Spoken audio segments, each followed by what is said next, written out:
So when we use administration, it has the broadest connotation.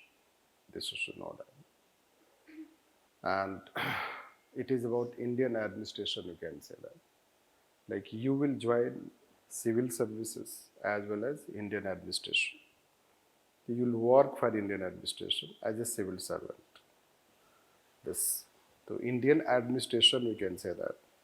Simple that ki any state has a political side and permanent side. Any state. So political side is the government. When we say, and the permanent side is called administration. This because administration always remains. Political side will come and go, but administration will remain. Like say you work for your entire career and then you retire. So administration is led by people who are appointed for a long-term contract. So administration is a permanent institution. Like say election is held in Karnataka, results announced, government is not formed. As of now, there is no government. As of now, basically there is no government. The outgoing chief minister does not have authority to take decision because election results come. He is an acting chief minister, means he is just formal chief minister basically. So during this time, by the time let's say elections are held, elections announced, and let's say that ki oath is taken, it is a vacuum. Government cannot take any new decision. And something happens, suppose in a state, let's say hypothetical, it's not like that, but suppose if something happens meanwhile in the state, so then how you will, which authority decision? It is the administration that will take decision. That is called chief secretary. The chief secretary as of now is a type of chief administrator of the Karnataka. His authority remains. Chief minister authority is not there, but his authority remains. And administration will be answerable to chief secretary. Right. And it is basically governor. The governor will also act through chief secretary. So that's why administration is considered as a permanent institution. And political side we say as government. And it is a, let's say, huge body. Means it's entire Indian administration, we can say this. Anyone who is working in the government, he writes, in his car you have seen, front side or back side, Bharat Sarkar. Isn't it? अगर आप scientist भी होगे तो भी आप लिख सकते हो भारत सरकार. अगर आप CMD है तो भी आप लिख सकते हैं भारत सरकार. नो. और अगर आप सेक्रेटरी हैं तो भी आप लिख सकते हैं. कोई भी गवर्नमेंट सर्वेंट अपने कार के पीछे भारत सरकार लिख सकता है. लार्जली सीनियर फंक्शनरीज लिखते हैं. Isn't it? So भारत सरकार का मतलब क्या है? Government of India basically. This. So in any capacity you are working, you are part of the government. This. And basically you are part of the permanent side. That is called administration. I guess it is clear. See, bureaucracy has a specific characteristics. First we have told is generalistic. When you refer bureaucracy, bureaucracy has a generalistic characteristic. It is known for its generalistic characteristics. Yes. And as we have told once somewhere, plus it will have some other characteristics, you can say that. The rule driven, hierarchical, neutral, let me say that, also rule driven. So it is an institution which is also rule driven, hierarchical, neutral, this we can say, like IAS. Specifically, IAS would be referred as bureaucrats. This you should know that. IAS would be referred as bureaucrats in a specific sense. But सब कुछ specific sense में नहीं चलता है. General parlance भी होता है. Generic sense भी होता है. That will come later. Now, civil services, while starting, we also told you they perform sovereign functions. Sovereign functions हर आदमी नहीं perform कर सकता है. हर आदमी, let's say that कि चीफ सेक्रेटरी नहीं बन सकता है, everyone can not become cabinet secretary, secretary, defence secretary. कुछ ऐसी पोजीशंस होते हैं वो जस्ट रिजर्व है, मतलब hypothetically you consider, presume it कि they are reserve for only state officials, civil servant जिसको बोलते हैं, जिसकी civil capacity, they work in civil capacity, all those functionaries who work in civil capacity but they perform some specific functions of the state, that is called sovereign functions of the state, so they are considered as civil servant. This, and they will have some characteristics related to bureaucracy, plus they will be strictly regulated since they perform sovereign functions, so their conduct would be strictly regulated. This like say कि we have article 309 to 312, right, but इससे भी आपको बहुत ज़्यादा clarity की उम्मीद नहीं है, let me say that, let me give you other way, right, other aspects. So when they have any state, let's take that's it, entire, let's say government, or let's say administration, which so administration is a very broad institution, and administration can have all. Indian administration, when you talk, it will include all. Let's say that you have political side, that is COM and headed by PM, तो ये तो government हो गया political side. इसके के बाद जो भी होता है, what ever you have, it's administration, part of administration. So it can include, let's say, when you talk Indian administration, it can be even education department, health, defense, regulatory bodies, PSUs, all we can include in this. All those which come, let's say, that part of this, directly, indirectly linked, they are part of Indian administration. This you can say that. Now, those who work for this administration, you can say basically senior level functionary. You can say them administrators also. No.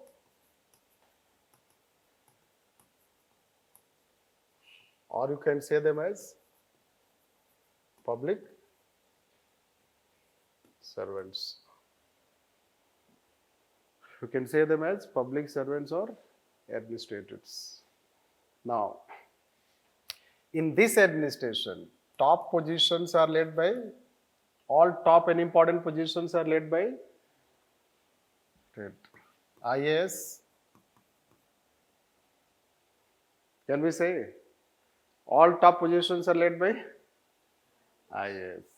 This, and let's say important positions are important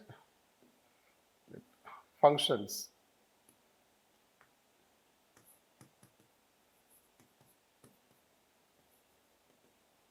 are performed by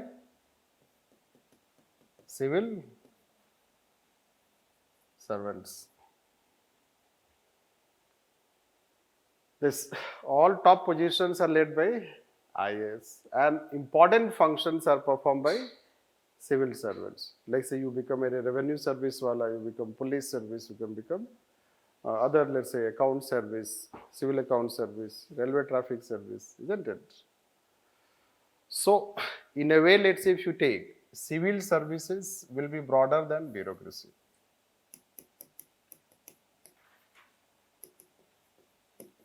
Bureaucracy is part of civil service, but bureaucracy is a narrower concept than civil services. Why? Because 23 services we recruit under civil service examination. And in this civil service examination, we have only one called IAS. तो बाकी के लोगों को क्या बोलेंगे? What will say to rest? They are civil servants. IAS is also civil servant as well as bureaucrat. IAS के साथ right, 3 titles हैं, right? Broadest sense में public servant, narrowest में bureaucracy and middle is civil servant. That's this way you have to understand. At the end of the day, there will be clarity. Let me first finish this. When we say civil services, the civil services we represent also other services. Right. Like say 23 services are being recruited through same examination. Right. It is clear in that IAS is also part. But IAS is specifically only bureaucrat. Right. Everyone cannot write before his name bureaucrat, ex-bureaucrat. In a specific sense, लिखने को तो कोई भी लिख सकता है कुछ भी, but in specific sense, you cannot write ex-bureaucrat.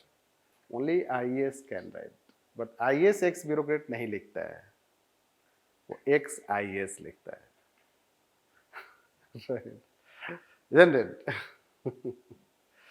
IAS ज़्यादा clear है. Anyhow, it is clear. All those working for administration is called public servant. See, administration top posts are led by IAS, and some vital posts or functions are performed by civil servants. Other services are performed by public servants. In general, let's say that anyone who is working for Government of India, anyone, definition ये होता है, anyone who is working or has worked for Government of India minimum 6 months, and he has derived salary from Consolidated Fund of India. This, then that person will be known as public servant.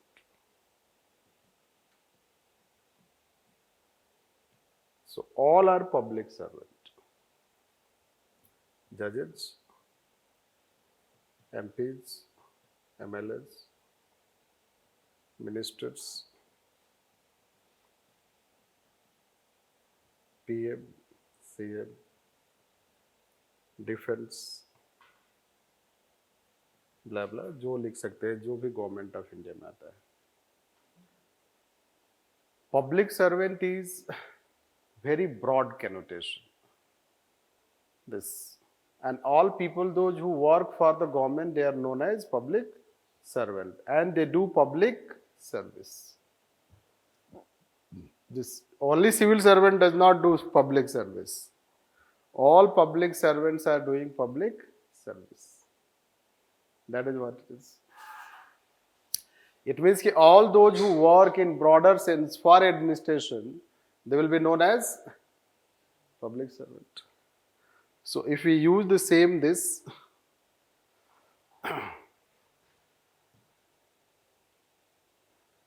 this, so that resulted to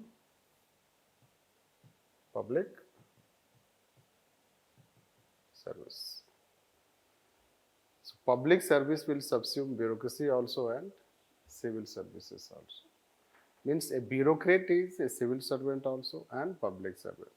But a public servant is not necessarily civil servant and bureaucrat. इसलिए जब question में ये terms आता है, तो you have to be careful. Right.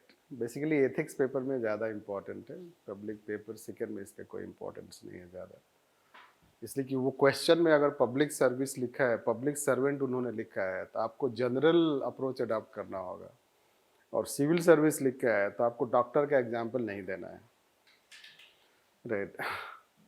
आमतौर पे लोग लिखते हैं सिविल सर्विस के बारे में एग्जाम्पल डॉक्टर का लिखते हैं. Doctor is not a civil servant. Doctor is a public servant. Right. It is clear? Are you able to understand this? Now, ये तो हो गया स्पेसिफिक डिफरेंस जानने के लिए. In generic sense all are same. Right. जैसे governance को हम गुड गवर्नेंस भी बोल सकते हैं एंड गुड गवर्नेंस को गवर्नेंस भी बोल सकते हैं. हमेशा हम नहीं लिखेंगे उसको. Right. In generic sense we use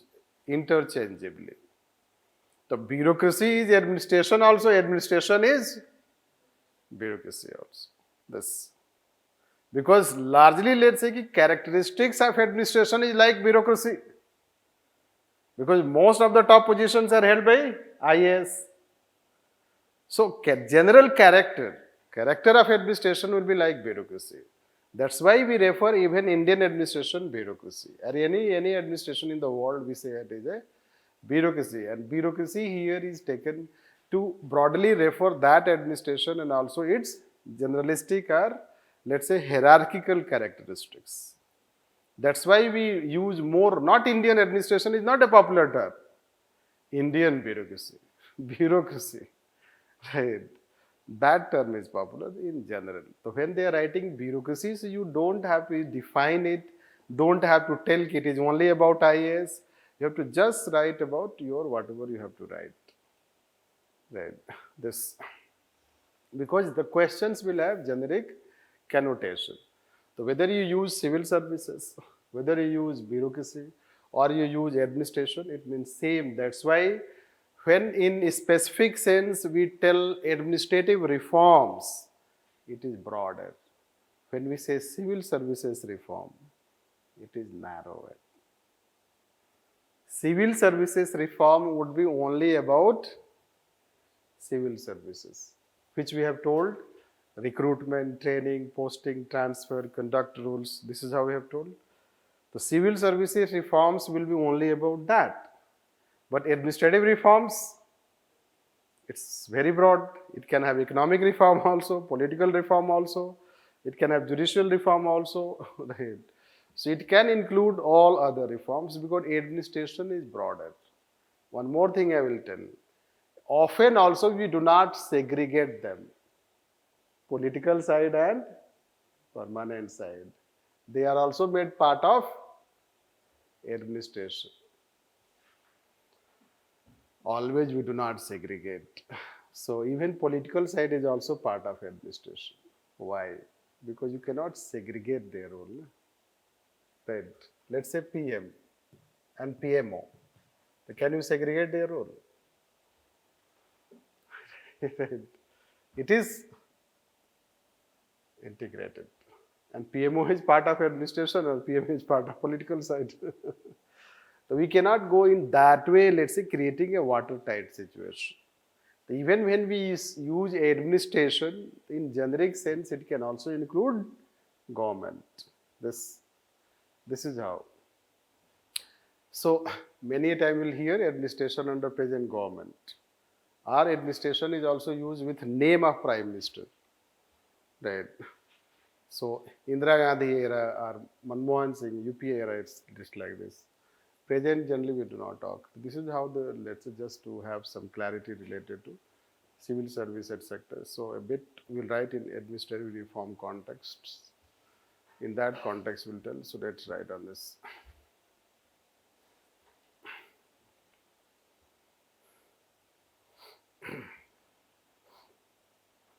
Right. Although in general,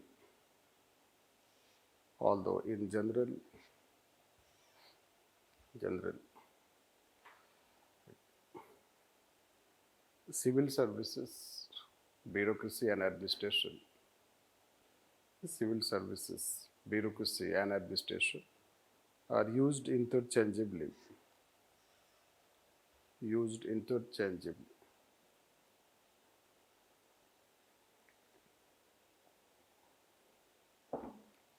But in a specific sense, the term administration has broad connotation. The term administration has broad connotation, and it subsumes the other two.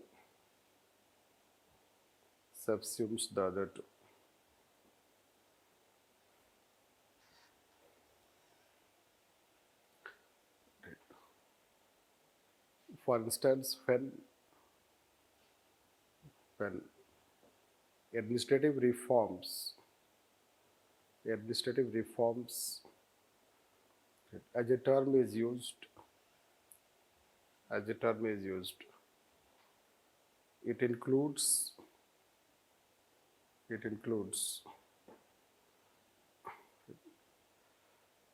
structural, procedural, behavioral reforms in administration,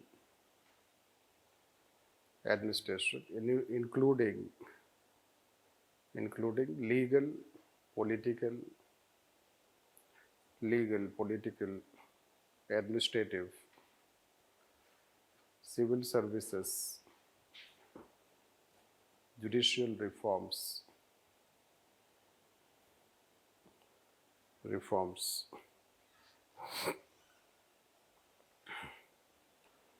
But when civil services reforms are spoken, civil services reforms are spoken,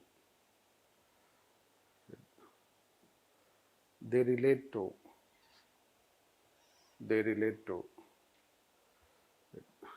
classification, recruitment, training,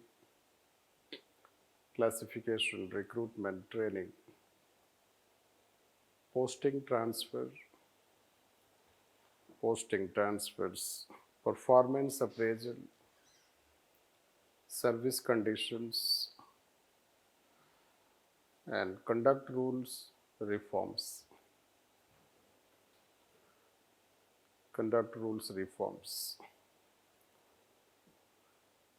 Hence, civil services reforms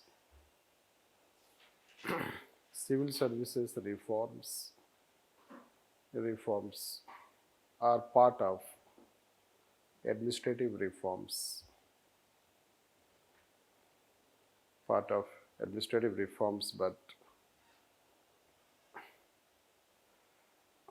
are not equivalent to administrative reforms.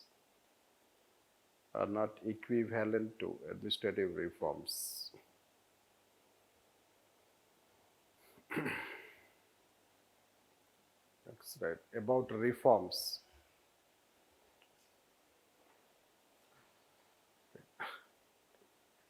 reforms are considered deliberate change against resistance,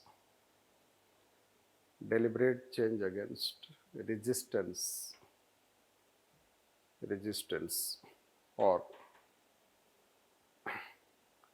carrying out deliberate changes,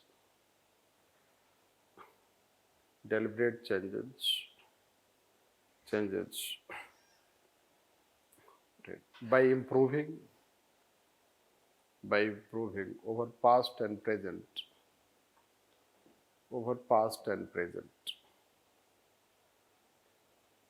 Reforms can be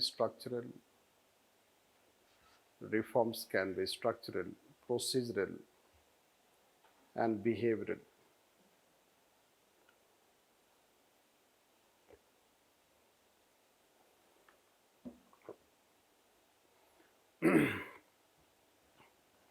The first two are related to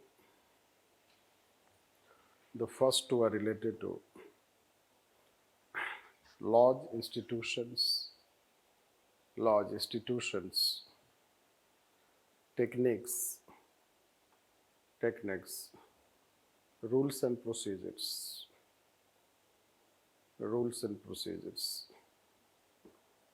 Behavioral reform is related to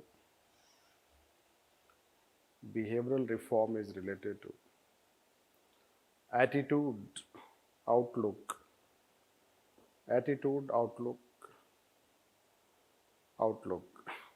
and behavior.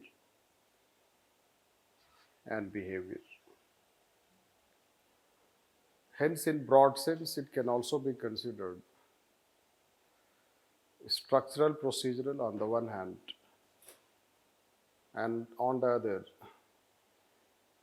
attitudinal and behavioral.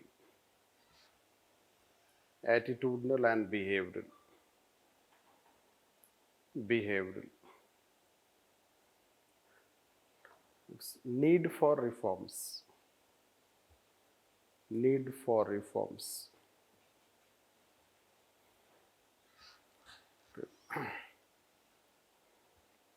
It can be categorized as first,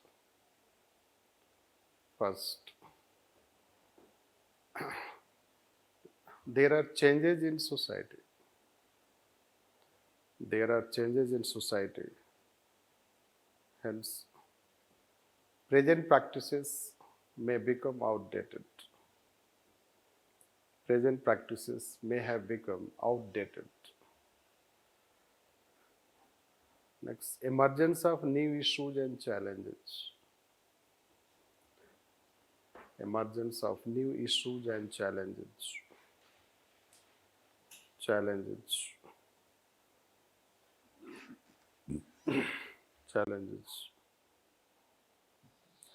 Next, lack of motivation. Lack of motivation. Right. Due to monotony and entrenched mind. Entrenched mind. Next, change in the outlook of the government. Change in the outlook of the government and objectives of governance. Objectives of governance. Next, need for innovation, performance, growth and development. Growth and development. So, for this, let's say we can generally divide that why we need reform. That this is the question, let's say, we need reforms. So, reforms, first is change, which is most important. Society is continuously changing. You know this. The change, you know, there was first industrial revolution, first, second, third, fourth. You can see this.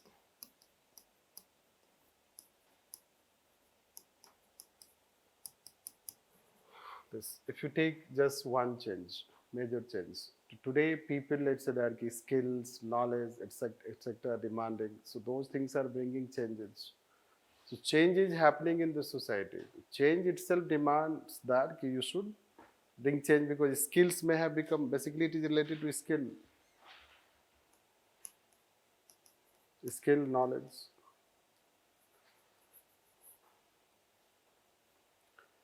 You know that the skill, knowledge, they are also changing. And they are continuously changing. right. अब देख सकते हो कि आपके time में, हमारे time पे एक ऐसे होता था टेस्ट, एक ऐसे 3 आवर्स. आप सोचोगे क्या करते थे बच्चे? नो, हाफ लिख करके जाके आप बाहर थोड़ा सा घूम के आते होंगे. अभी 3 आवर्स में 2 ऐसे लिखना है. राइट. वो 5 साल के बाद 3 भी हो सकता है. Right. Isn't it? Imagine, let's say, you have to write 3 hours, 2 essays, and we just wrote 1 essay in 3 hours. Right. It means that the pace of learning, why it has been done? Pace of learning has increased. आज के date में तो अभी तो मैं चाहता हूँ कि मेरे हाथ में हो तो हम तो चेंज कर दे सारा कंपटीशन. इसलिए कि लोगों के पास इंफॉर्मेशन आ गया. अब एग्जामिनेशन इंफॉर्मेटिव नहीं होना चाहिए. Right, because society has become highly informative. Right, हर आदमी इंफॉर्मेशन ही दे रहा है. Right. एक ही इंफॉर्मेशन को 1000 टाइप हम बता रहे हैं, हर जगह वही बता रहे हैं, isn't it? This same information. It is highly informative society. हर चीज को आजकल, you can imagine how it is. Anyhow. So what has happened, let's say, skill. You have to write 2 essays. We wrote just 1 essay. So we will plan for 1.5 hours.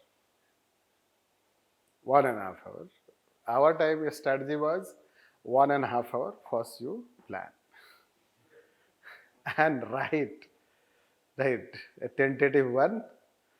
And then cut paste. This. So first you write introduction. And exactly same introduction you write again. This is how. Write its structure, write all those things. And we were told that the examiner will see you first how you have planned. Right. And nowadays you have two essays, isn't it? Two essays. Do you have time to plan? And that also essay topic which you cannot understand. Right topic ऐसा है कि आपको जाना था north, आप गए south. Right लिखना कुछ और था, लिख के आगे कुछ और.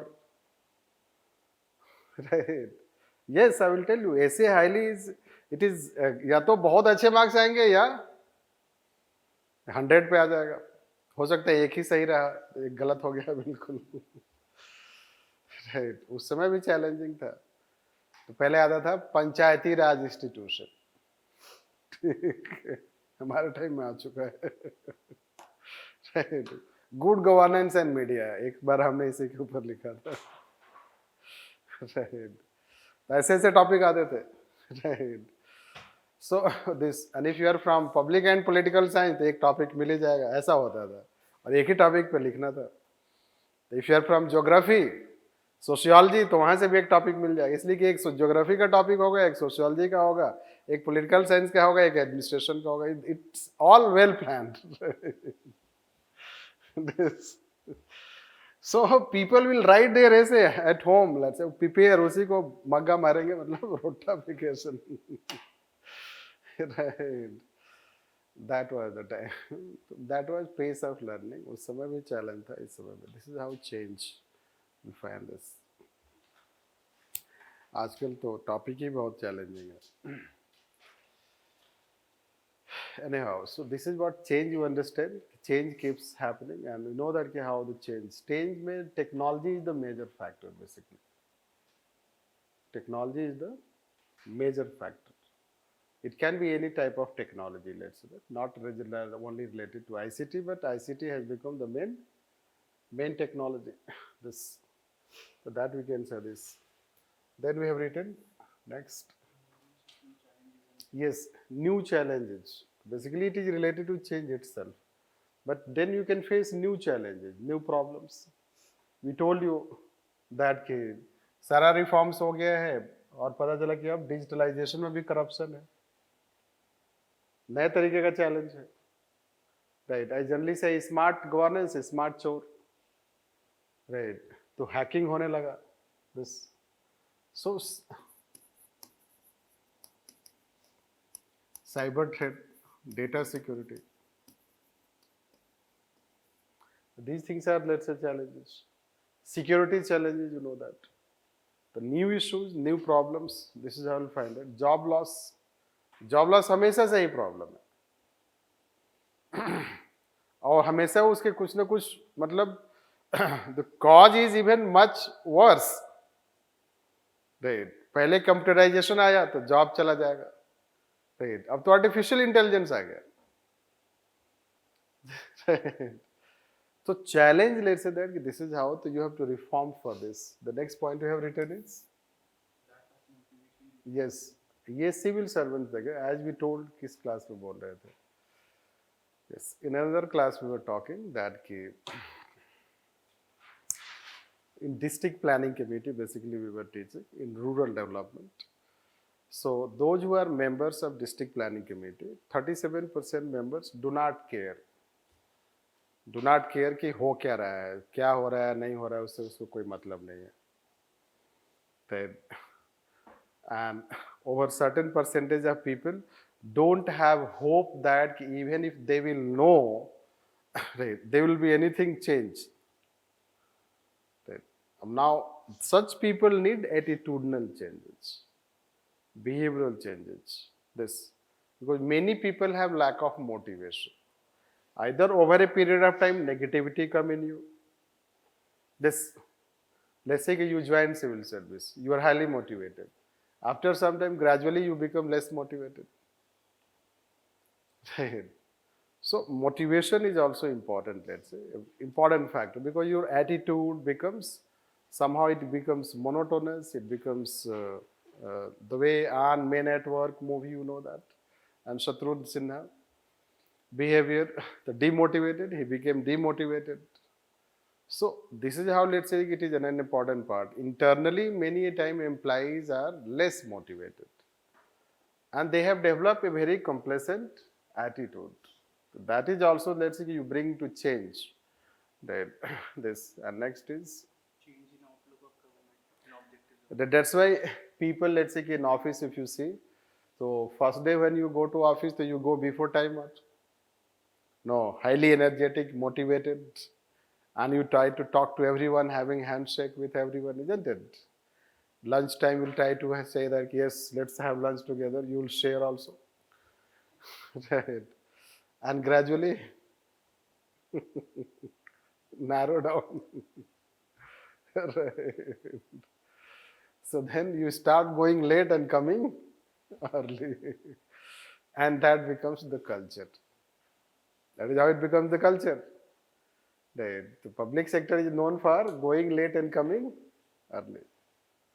This is how, let's say, over a period of time things become like this. What we wrote is motivation problem. Then Change in outlook of government. yes, it is also another factor. Whenever you will have the change in the government, there will be change in right, this government change. Let's say 2014, lots of reforms we are trying to bring. This, or let's keep UPA 2004. This, or NDA. So whenever there is a change in the government, that also becomes Need for innovation, performance growth. yes. And this is how always it is a concern that you have to bring innovation.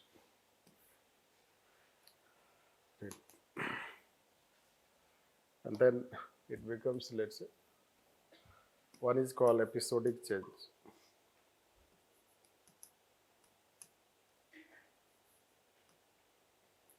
Episodic change.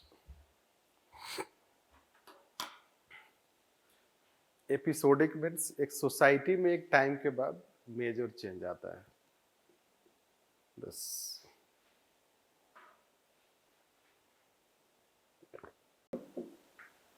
वो बार बार नहीं आता.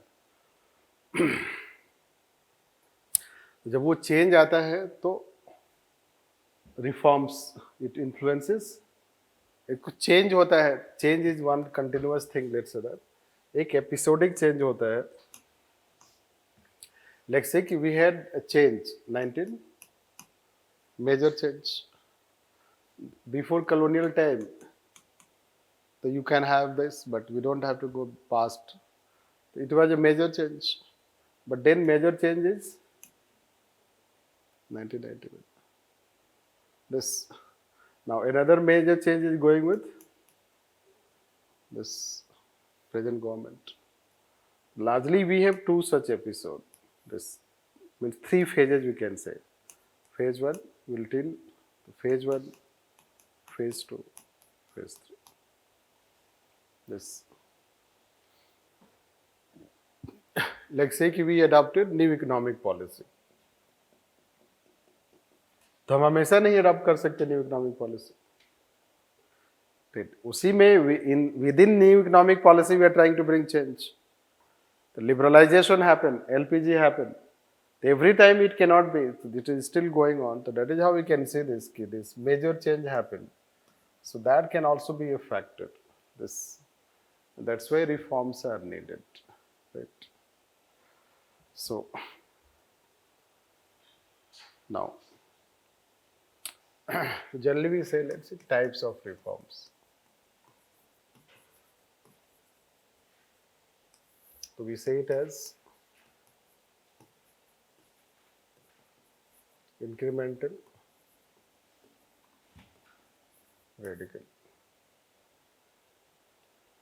Right. This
Just for your knowledge, at times it is written in newspapers, etc., etc. You should know general aspect. Reforms basically, either we bring gradual change or we bring radical change. For simple knowledge, we cannot every time bring radical change. You should know this. Like once you have brought new economic policy, you cannot again change after 2 years. This radical change, like say GST, we have introduced. So once you have introduced GST, it will keep going, and will as long as we continue GST, it will continue and will bring only incremental changes. After let's say that GST, you have brought 100,000 changes, let's say more than 1,000 changes in GST rules, right? So when you have introduced changes, so you are amending it. The amending change will be incremental. Once it was a radical, this you can say. If you bring any change in 73rd, 74th Amendment Act, like 33% reservation given, now some states have increased to 50%. It will be considered incremental. This same, let's say, new economic policy which we bring. There's a Niti Ayog. The Niti Ayog has been created replacing Planning Commission. It is a radical change. But within Niti Ayog, if you bring change thereafter, it is incremental change. The incremental change is basically gradual change. All changes do not demand that there should be radical change. Right. They demand some gradual change, step by step. So that's why let's say we try to bring, let's say many laws, rules, this, that, practice will find some amendments are brought. This, let's say civil services. The civil services, you have brought change. There was, let's say, optional. Means there were 2 optionals, let's say now you have 1 optional. It is not a radical change. Even CSAT also is not a radical change. This is should know. These are incremental change. Because recruitment nature remains the same. So it is complete change in prelims. When there is a complete change in prelims, then it will become radical. But what you have done is that GS1 you have continued. Only CSAT you have brought change. And it is at, let's say, in place of another paper. So it is still considered as incremental. The largely civil services reform, since we bring this and that change. So that we consider incremental change and radical change. They have their own advantages and disadvantages. It's just one point I will tell in each main advantage, disadvantage. If you take main advantage, so risk factor is not there.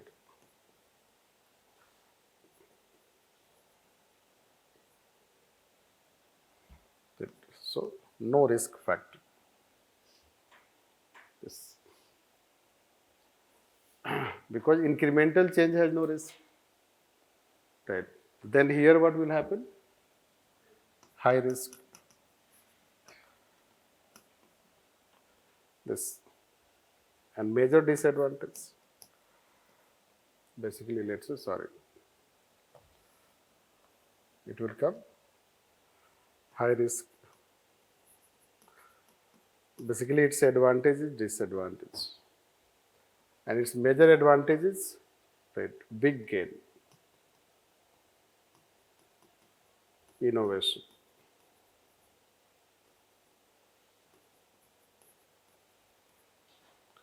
This. Same thing it will be. Lack of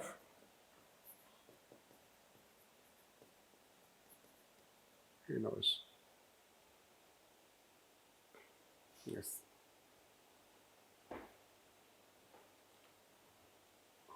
Right. So radical change लाओगे तो दोनों चीज हो सकता है. Right. Positive and negative. तो positive क्या है? जीएसटी. पॉजिटिव क्या है? NITI Aayog. This we can say it as positive for the government. Negative क्या है? Demonetization.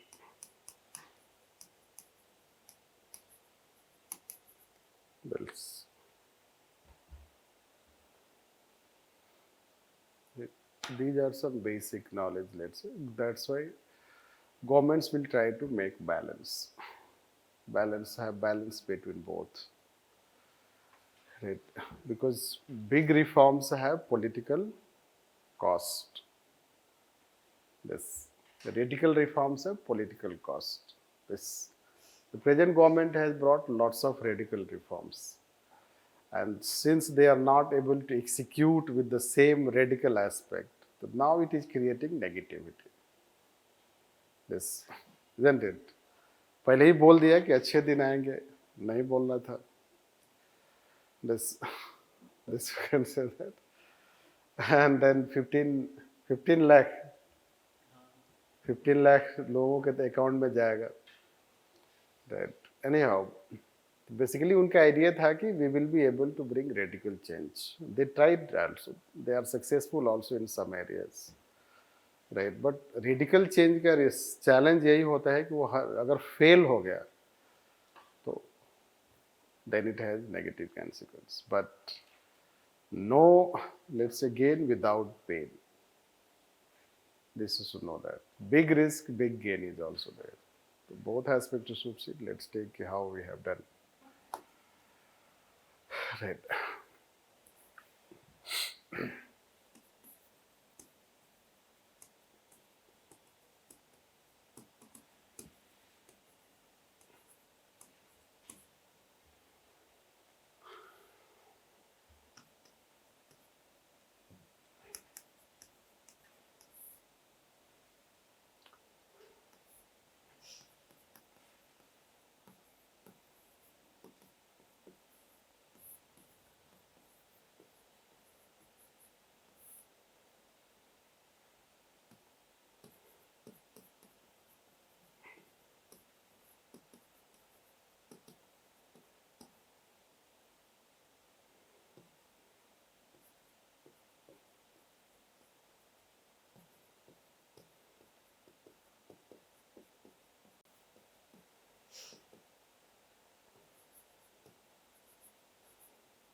(1950s to 1960s), let's talk like this. Right. Committee, if you take, so for this film, we can talk Santanam committee. Although there were committees, but I don't want to write those things. Simply for knowledge, the committees were constituted. But for you, those things are not needed to know. Right. Like say we had AD Gorwala committee.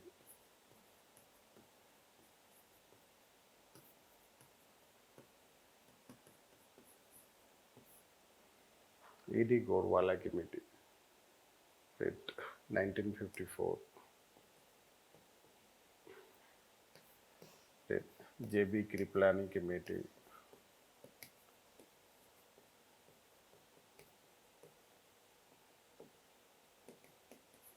On corruption in railway.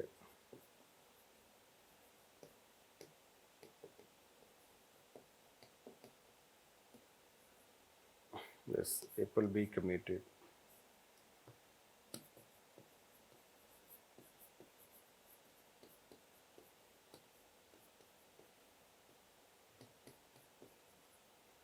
Santanam committee.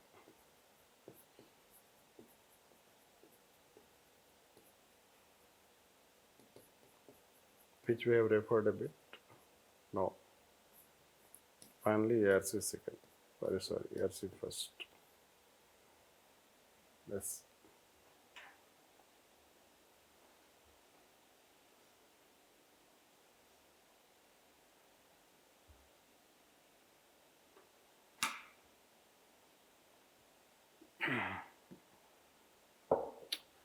So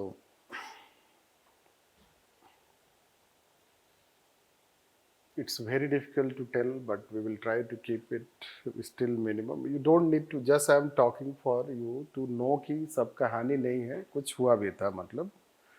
Right. But you don't have to write in examination all these things. It is not needed. We are giving you just information.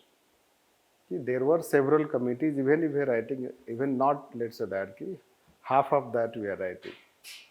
Right. We had also, let's say, Balwant Rai Mehta Committee, BRM. Balwant Rai Mehta Committee, 1957. This. So, several steps, let's say, several commissions were set up that time, and largely steps, you know that, steps taken if you see.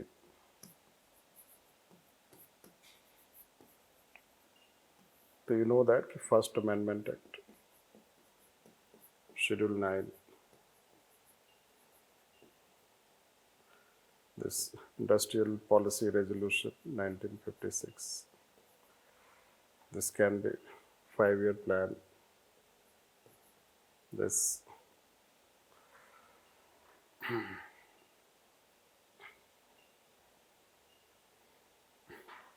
we set up PRIs, but that's a Block Development Officer, Development Administration, Community Development Program, CDP.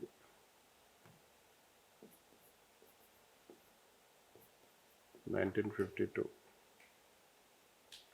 It is Block Development Officer, CDP, Community Development Program, that we took. During this phase, CBI was also constituted, CBS also constituted, and conduct rules also introduced. Conduct rules, 1964. This.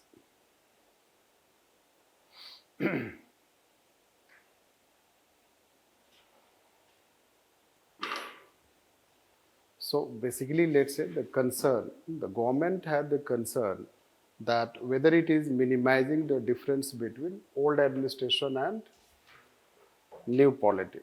We had adopted new polity.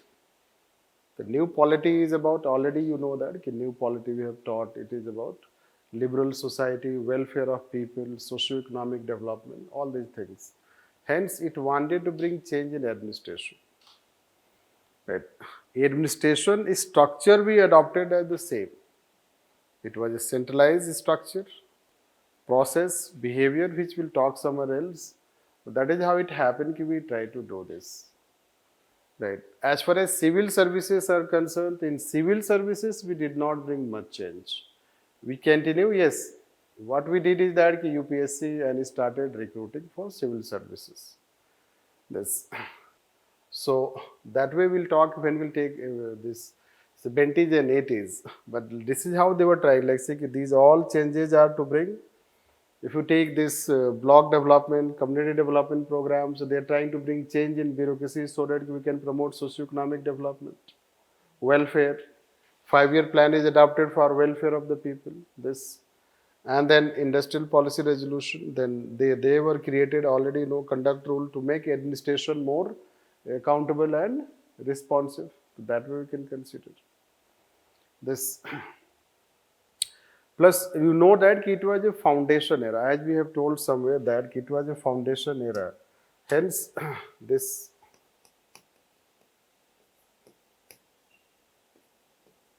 So, it was able to establish, let's say that, effective political control, effective government control on bureaucracy, and it maintained its neutrality.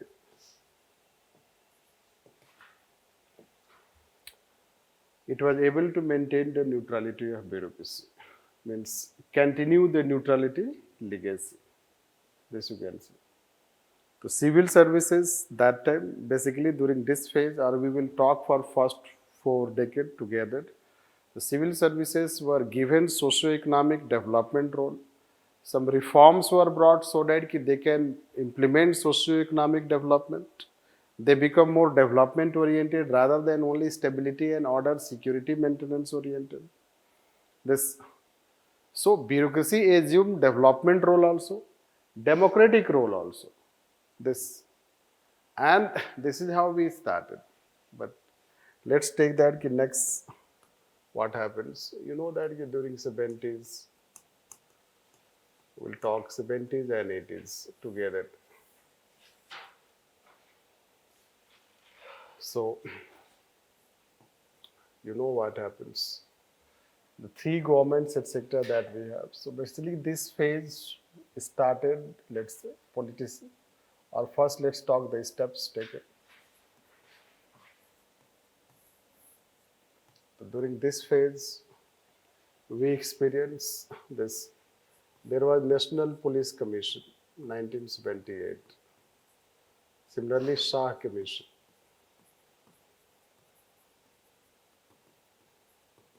Also, 1978. This. Then, as we mentioned, this called Kothari Committee.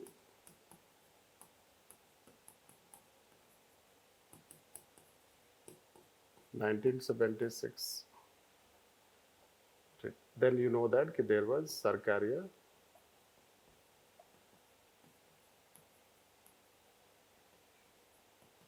Commission, 1983 to 88. Reforms. First is called Indianization of Civil Service.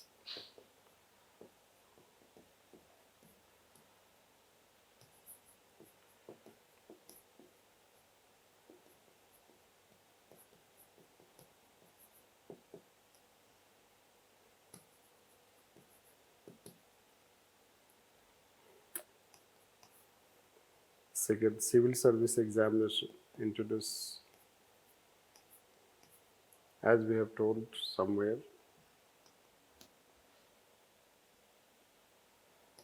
And then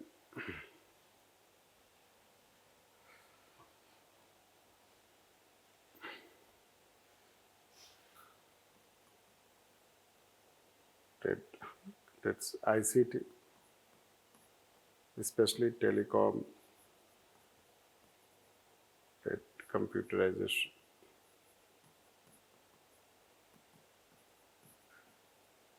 This. So these things can be considered some reforms.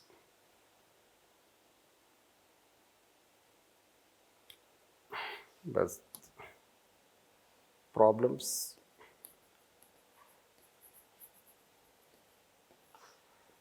This doctrine of committed bureaucracy.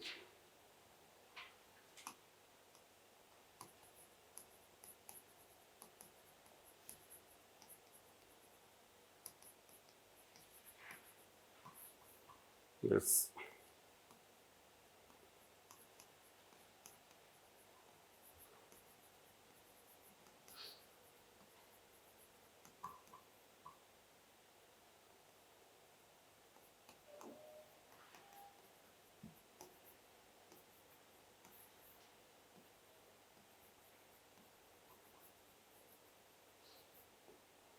Failure of bureaucracy on development.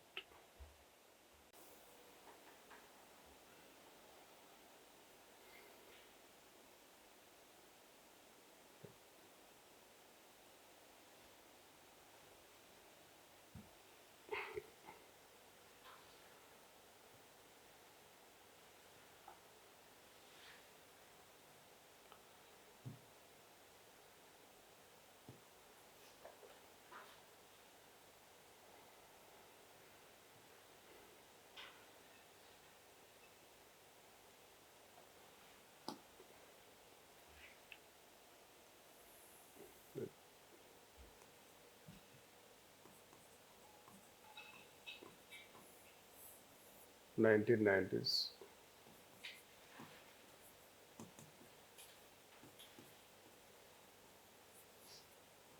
radical changes.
Will include this to 2010 around. This will take so that you can start the third phase. So this plus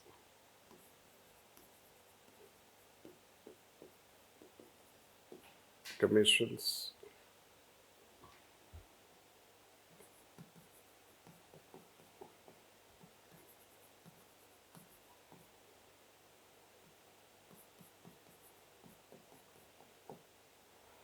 this we can say major commissions.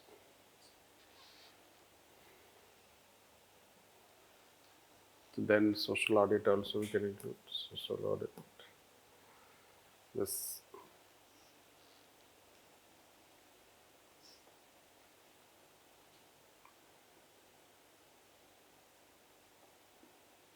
because it may not be visible for online people, but I want to show at one place itself. Although I should have written like it. If you take negative changes on this,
also we can include one this time PPP, another major thing. This. So main weakness we can find next is corruption, criminalization of politics, and doctrine of committed bureaucracy further got strengthened, right?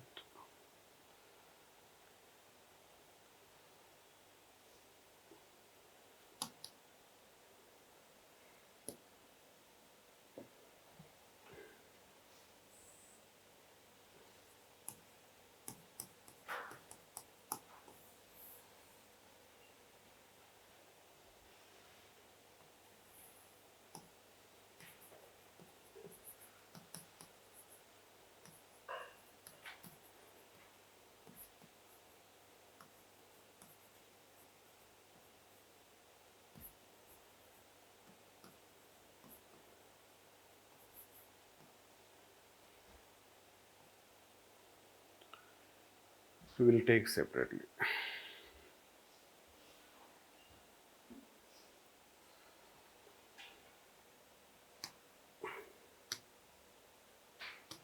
To what major, let's say that major committee commissions will find and the reforms if you take. It is radical reforms to reverse the negative trends. Negative trends means whatever we were not able to achieve in this, let's say that reforms, the government has this try to change it, try to make reforms, bring reforms so that whatever we failed, we can achieve them. And whatever the negative trends we have, the negative trend is also nexus corruption. Negative trend is criminalization of politics. Negative trend is committed bureaucracy. A negative trend that we have not still written some other aspects. So basically, we have to take that whether these 1, 2, 3, 4. Let's you can say that the fourth phase that we are having are let's see. According to this, it can be 4, but I will club at it as 2 only. This one phase, second phase, third phase. Right. During first phase, let's say that this phase, largely administration remains centralized. The major aspect to decentralize administration was this. Any major step that we have taken to decentralize administration was 23rd Act, 74th Amendment. But whether it has been successful, so the kind of decentralization, this further let's say that decentralized, whether it has happened. So whether we have to see whether we are able to make administration Indian administration, Indian oriented, not colonial oriented. So that it is democratized, not centralized. Like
when we adopted administration, so it had this kind of characteristics: centralized, too much rule process oriented, colonial in outlook and behavioral aspect. Right. When you are so much centralized, rule process oriented, you become more status quo type or stability oriented type rather than change oriented type. Right. This. So here I was trying to give, let's see what I am trying to say. We have taken basically Nehru era. If you take the first 2 decades, the things were going fine. This in terms of whatever that they did, they were trying to also bring change, and it can be the government only government which was very swift. Committees recommended also, actions were also taken.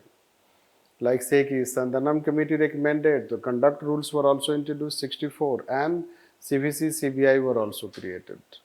At the same time, if you see that creation of Indian Institute of Public Administration, that was also in some nitty-gritty specific reform-oriented things we don't have to tell.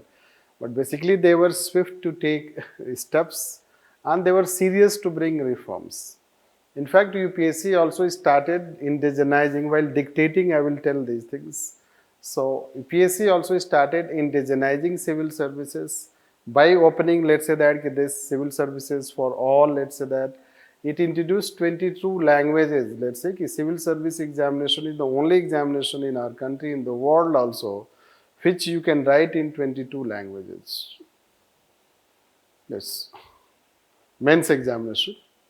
No any country has such kind of diversity. Yes. So this you can do. And first schedule 8, all the languages in schedule 8. So now we have 22 languages. So you have if sociology optional? No, what is optional? What is your optional? Economics. The economics you can write in Sanskrit also. This there will be 100% result. Right. थोड़ा सा संस्कृत सीख लो और sorry to say that, but right. So those who opt regional languages, let's say Punjabi, if you write your sociology in Punjabi literature, Punjabi language, right, NCERT वगैरह मिल जाता है थोड़ा बहुत, right. कुछ लोगों ने किया है वैसे पास्ट में, 100% रिजल्ट होता है, इसलिए कि आपका एक ही कॉपी होगा. No, economics optional in Sanskrit. अब वो किसी संस्कृत को कहाँ से बुलाएगा, सोच सर्च करना पड़ेगा यूपीएससी को कि कौन है संस्कृत में इकोनॉमिक्स पढ़ाता है. ठीक है, कोई मिलेगा नहीं तो ट्रेन करना पड़ेगा. राइट. एक ही कॉपी के है, किसी को बुलाया है उसको एक ही कॉपी चेक करना है. सोचो क्या करेगा, एक क्वेश्चन चेक करेगा फिर इंडिया गेट जाएगा. राइट. थोड़ा रिलैक्स होके आएगा. Right.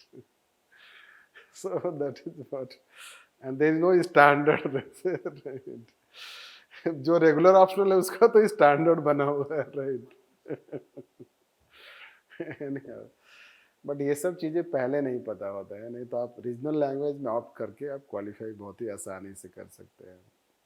This anyhow, so this is how UPSC did it. Indigenization जिसको बोलते हैं, indigenization of civil services, and then Janata government introduced Hindi medium, Janata government time. So that resulted into further indigenization. In civil services case, this is how the steps were taken. Plus, it remained neutral. It remained by and large structured as what it was structured during British time. Now, we expected in phase second that things will change because you have to further improve administration.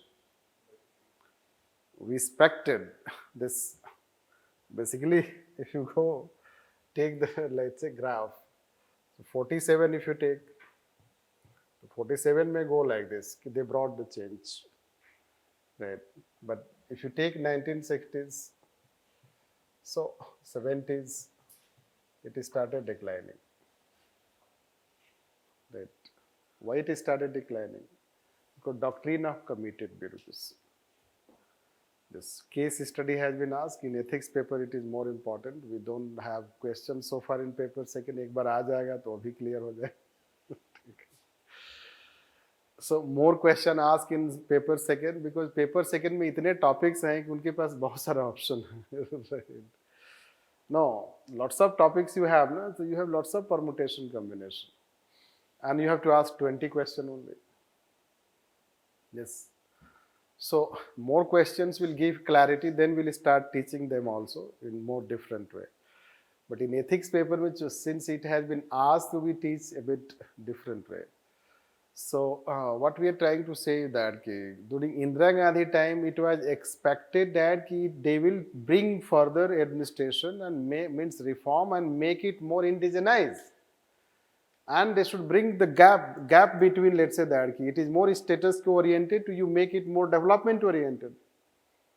Because 5-year plan you adopt first 5 years, second, third, this is how you'll find that. It was expected that gradually you will further execute the steps taken in the first 2 decades, plus you will further take a step to make it more performance oriented, development oriented, welfare oriented. Instead of that, what happened, they started even bureaucracy forcing them to work for the government. That is called politicization of bureaucracy. And bureaucracy was politicized in such a way that bureaucracy was campaigning in the favor of the government, bureaucrats in, let's say, Uttar Pradesh. This, And that is how due to electoral malpractice, her candidature was conditionally cancelled by Allahabad High Court. This you can see, which is famously known and infamously known as the Raj Narayan case. This and which became immediate basis for imposition of this emergency. And in emergency, this is how you know. Further bureaucracy was very clearly told. Either you are with us or you are against us. And here, when you are against us, you know what will happen? This.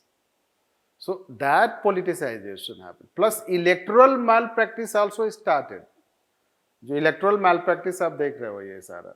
It started during Indira Gandhi and books very explicitly write it. ये कोई hidden नहीं है.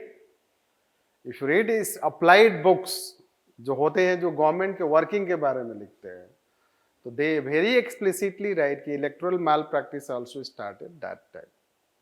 This because some changes were brought. And that is how you'll find that this then emergency happened and thereafter you know. When Janta government came to, it was a 2-3 years government, what it can do? At best, it constituted 2 committees. One is called Police Reform Commission and second is called Shah Commission on Emergency Excesses. And it introduced, let's say, 44th Amendment Act.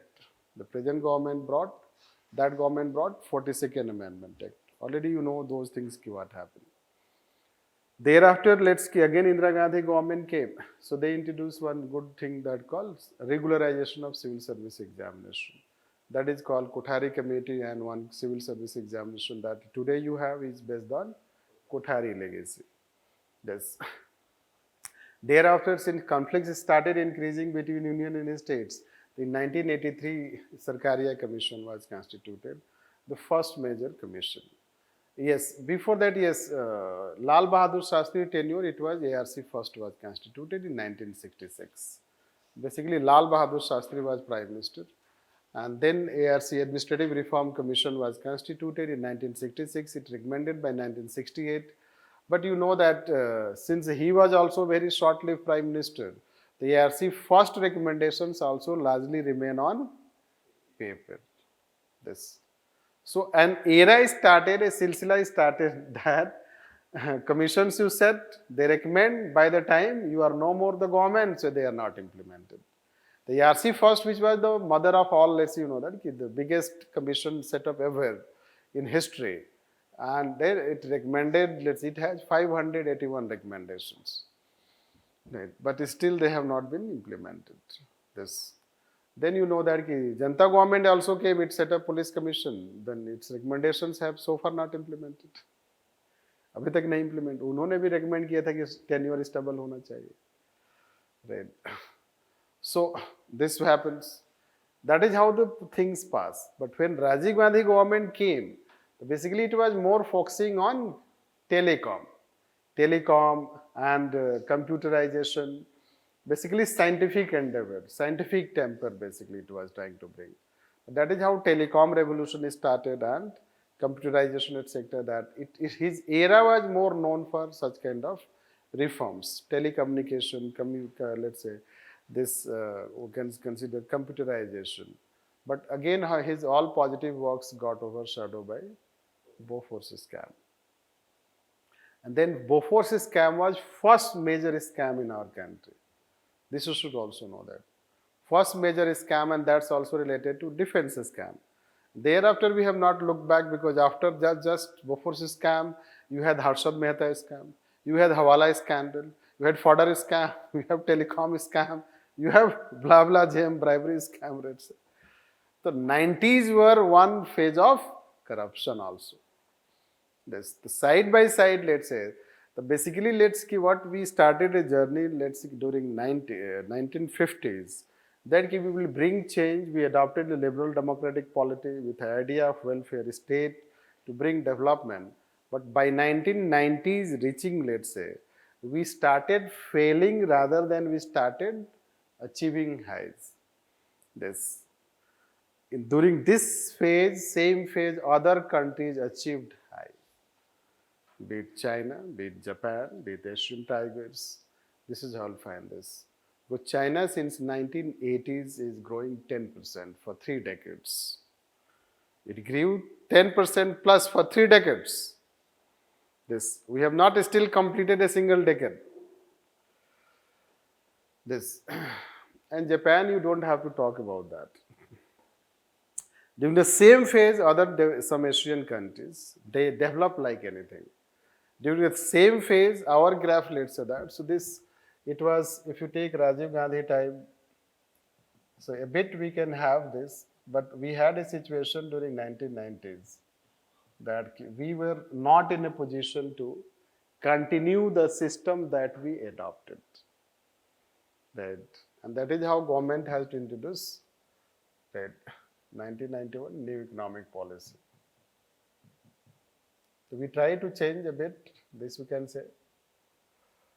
But largely, let's say that the things started stagnating. Then 2014, difficult to tell what, but it has not been a phase, let's say, that we can consider.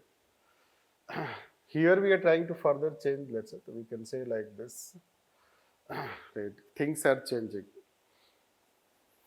But somehow it shows stagnation also, a kind of stagnation. We can say stagnation, structural stagnation.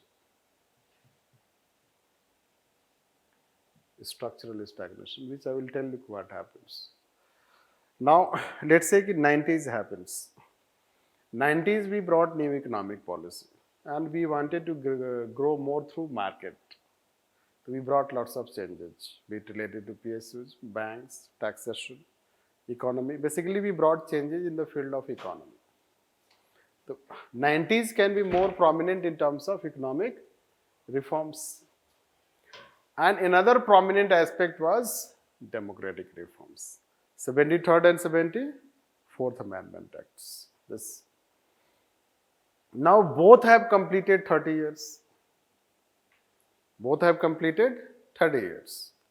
Now, already we have also taught you 73rd, 74th Amendment.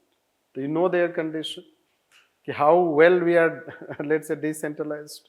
GST also we have taught you, federal polity also we have taught you.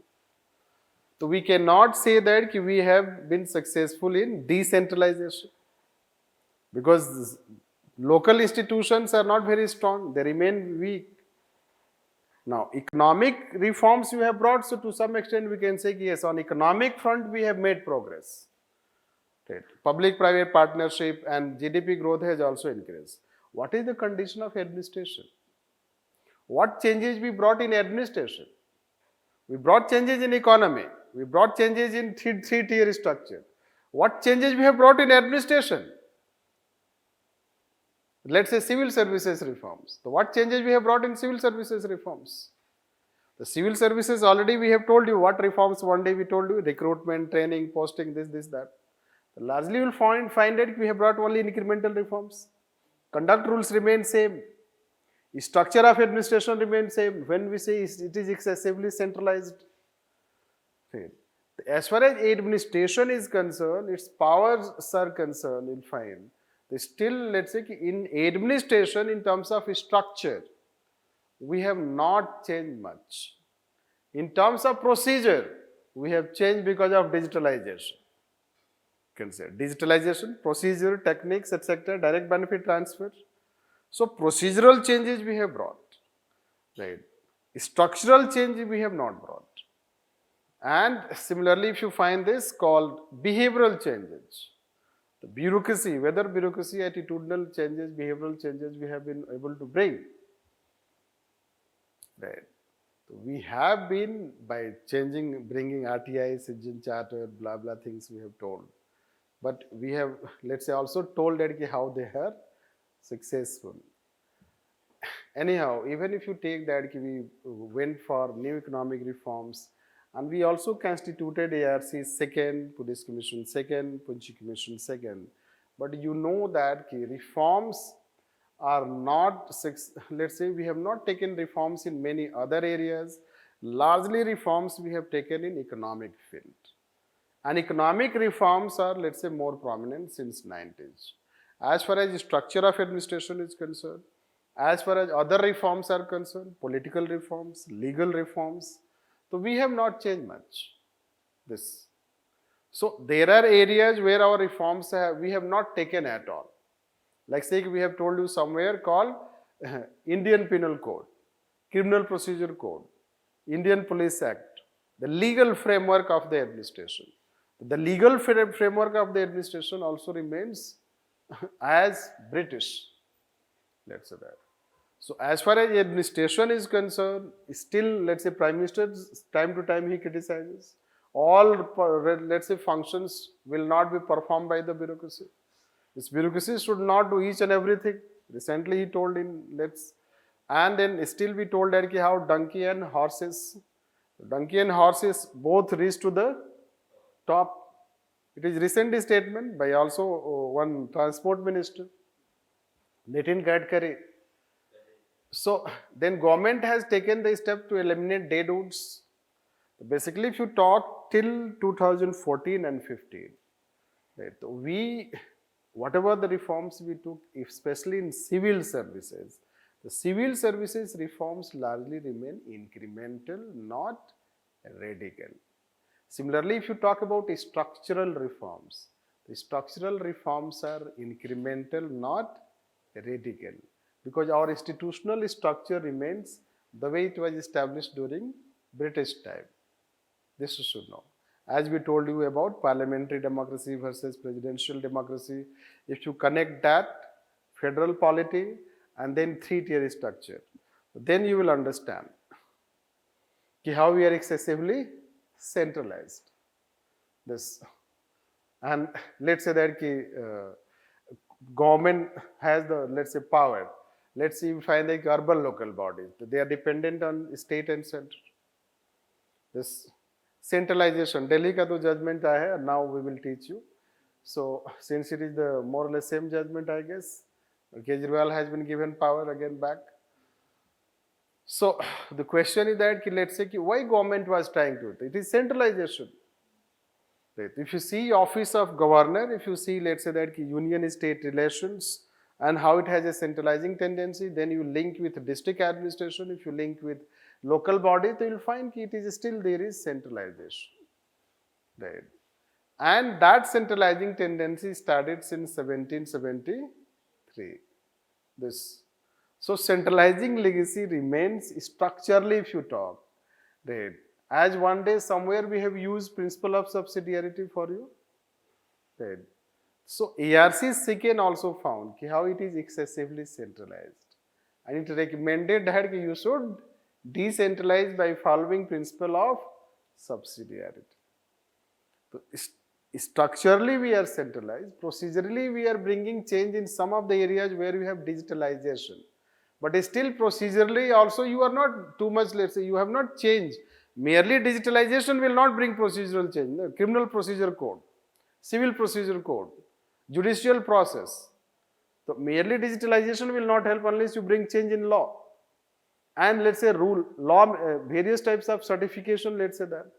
Various types of rules and process, as we have told you, like if you want to get clarification, let's say certification of various types of things, still there is a rule driven aspect. The procedure has also not, we cannot say that procedure has completely transformed. Procedure we are changing, to some extent we are more successful in bringing procedural changes than institutional and structural changes. This, and as far as behavioral change is concerned, right, so we are also very partially successful, because bureaucracy still believes as a ruling class, functions as ruling class, and it believes more in command and control rather than working with people. One article was written when farmers were protesting on bureaucracy. कि ये bureaucracy right, कैसे change ला सकती है? ये तो command and control में believe करती है. Right. लोगों को behavior को control करने में believe करती है, rather कि लोगों को behavior के साथ change करना और work करने में believe करना. This. So this command and control system, that's that. This is how coming from British time, and we enjoy it. No, इसलिए तो अभी भी वीडियोस बनता है, वो डीएम चलता कैसे है. Right. Right. डीएम चलता कैसे है और उसके मिलियंस व्यूज होते हैं, राइट, वॉक कैसे करता है, वे टू लबासना कैसे जाते हैं, अरे रोड से ही जाएंगे ना, फ्लाइट तो है नहीं वहाँ, right, this, so this is how, और कोई पीछे से फोटो मतलब कैमरा लेके चल रहा है, लबासना जा रहे हैं, दिस, तो लबासना जाते कैसे हैं, दिस, अरे पीएससी क्वालिफाई करो तो जाओगे वहां पर, ऐसे तो कार से कोई भी जा सकता है, डोंट इट, एनी हाउ, ठीक है। और किसी कोई डीएम साहब थे जो कार के सामने खड़े होकर फोटो खिंचवा रहे थे, इलेक्शन ऑब्जर्वर, पोज दे रहे थे, वैसा लग रहा है कि मूवी में जाना है एक्टिंग करने के लिए, any how, the style of working, right, the behavior has not changed much, you'll find this, right, means citizen, let's say that I say generally when a doctor walks in a hospital, do you notice? You do not notice, right, he may be a learned person but आपके पास से चला जाएगा, आपको पता नहीं चलेगा। IAS बिना notice कैसे वॉक कर सकता है? नो। सो जब एक आईएएस आता है, this is how the it's a colonial thing, right, very important, but why so important? Isn't it? this एक साइंटिस्ट आता है, वो भी नहीं पता चलेगा, this, so this is what you'll find, this culture, but bureaucracy, let's say that behavior, so that is how we are still struggling for structural aspect and behavioral aspect, and unless you bring change in structural aspect and behavioral aspect, right, you cannot make them suitable for development, innovation, citizen centricness. That's why often question is asked कि bureaucracy is not suitable for socio-economic change and development. Yes. जैसे कि एक IITian जो है जाकर के उधर rural India में वर्क कर सकता है, लोगों के साथ काम कर सकता है, isn't it? ऐसा नहीं कि आईएएस नहीं कर रहे हैं, आईएएस भी कर रहे हैं, बहुत सारे यंग आईएएस ऑफिसर्स हैं, बहुत सारे आईएएस ऑफिसर्स हैं कि they don't believe in their power aura and they maintain A low profile, but overall aura of the bureaucracy remains more of a ruling class type, where rules become more important than the service, we can say that service, the grievance of the people, that we can say, and this is how we'll find this the challenge, and that is how we can say. So reforms have been partially successful in molding civil services or changing bureaucracy, right, from its colonial outlook to citizen-centric outlook. This we can say. Even if we have taken some reforms since independence, but reforms' nature is largely incremental, not radical, especially for administration. For economy, there can be a radical reform. For technology, there can be a radical reform. For a policy, there can be a radical reform. But when you say administration as an institution, so its structural aspect remains more or less same what it was established during British time. This, and that is how we have to change. This is the challenge to the present government, which it has been trying to bring such changes and truly Indianize civil services or Indian administration. So then we will see how it has also Indianized this. So let's write on this.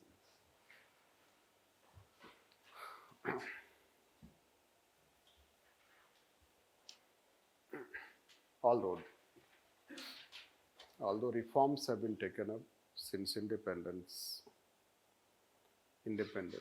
which can be largely divided into four phases.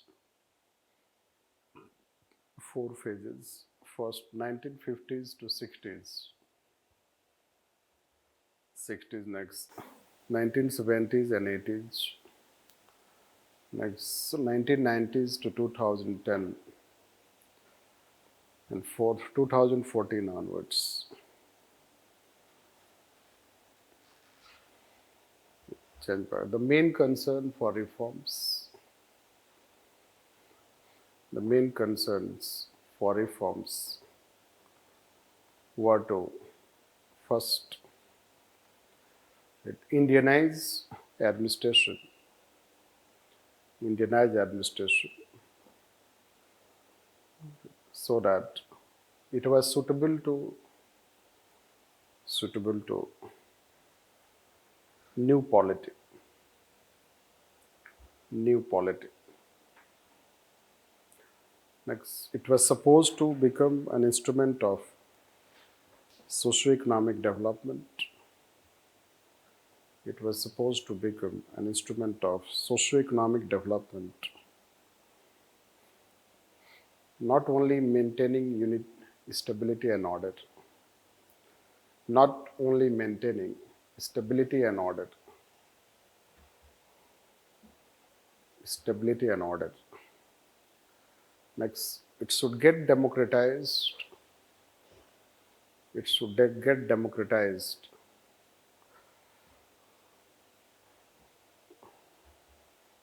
democratized, so that it was citizen-centric. It was citizen-centric.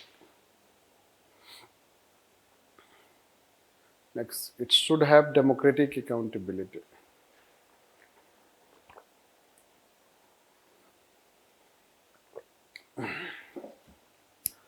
Democratic accountability. It should have democratic, change in paragraph. For the first two decades,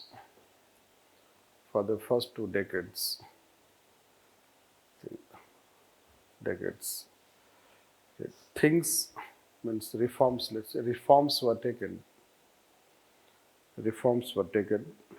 to achieve the above objectives.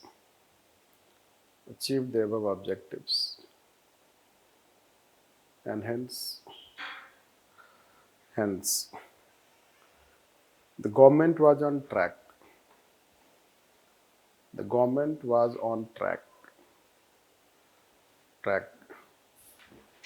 That there were efforts for first institution building,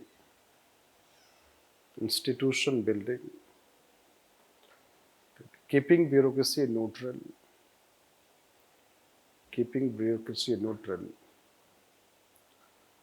next, and making it development oriented.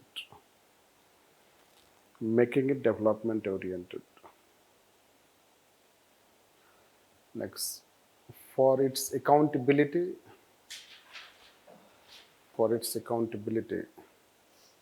steps were also taken. Like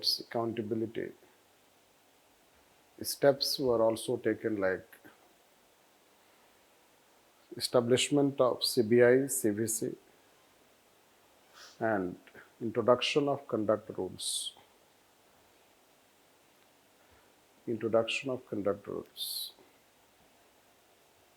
Change paragraph. For civil services, UPSC tried to Indianize civil services, and promote de-elitization,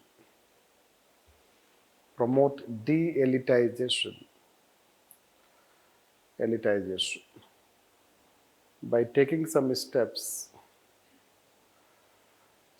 like first examination can be written in all languages under Schedule 8. And second, Hindi medium was introduced during Janta time. Here itself I have added, no need to go in a watertight situation. It's here itself, in that page itself, we have mentioned. It does not matter. Hindi medium was introduced. Let's say phase second, 70s and 80s. 70s and 80s. It was expected that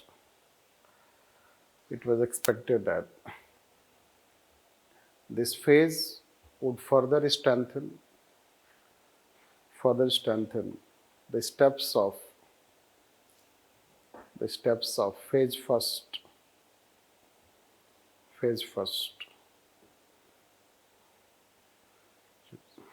However, politics became more dominant,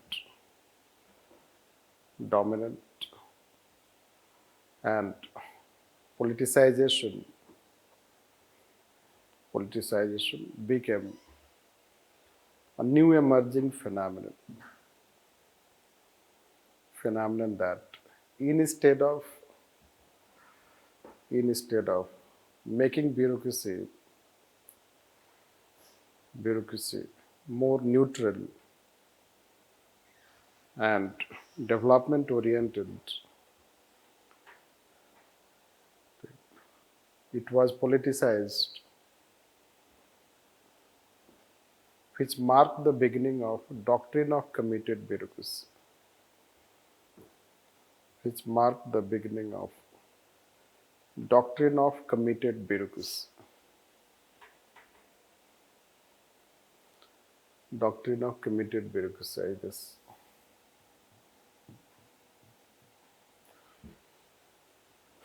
Right, committed bureaucracy. Right. 42nd Amendment Act. 42nd Amendment further did serious damage to the scheme of constitutional governance.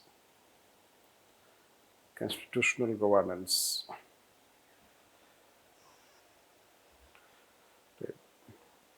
And also internal emergency.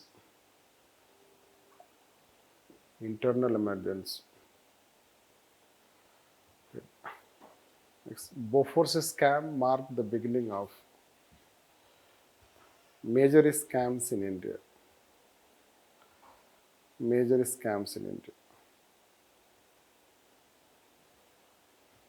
However, the positive developments were first, synchronization of civil service examination. Civil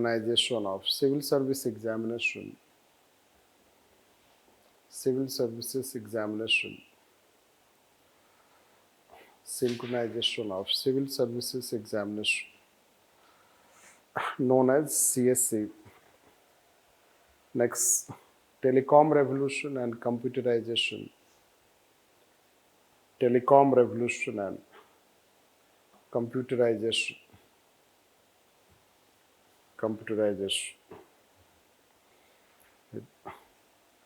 Next, attempt to decentralize administration.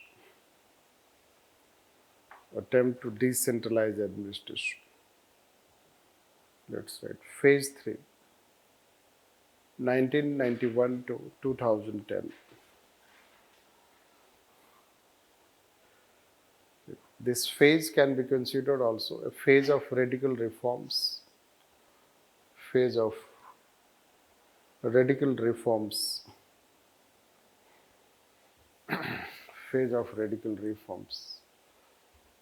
In terms of first, new economic policy.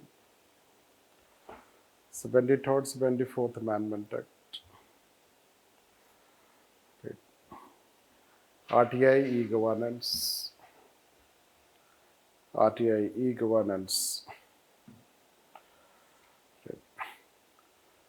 For civil services,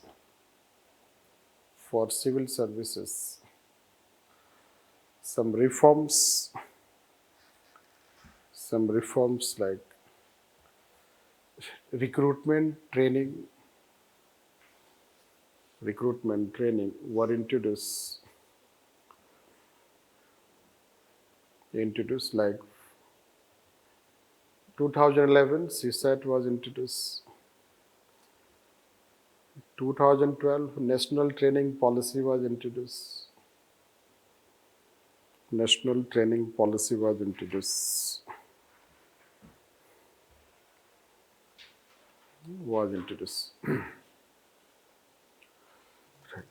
Next, Performance Appraisal Report 2005 was introduced. Within that, next point, Civil Services Reform. Performance Appraisal Report 2005 was introduced. Next, Performance Linked Incentive Scheme was introduced. Performance Linked Incentive Scheme was introduced.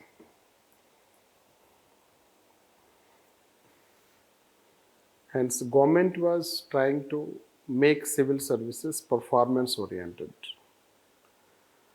Government was trying to make civil services performance oriented. Performance oriented.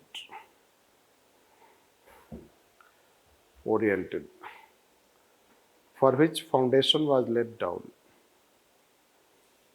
Foundation was laid down during this phase.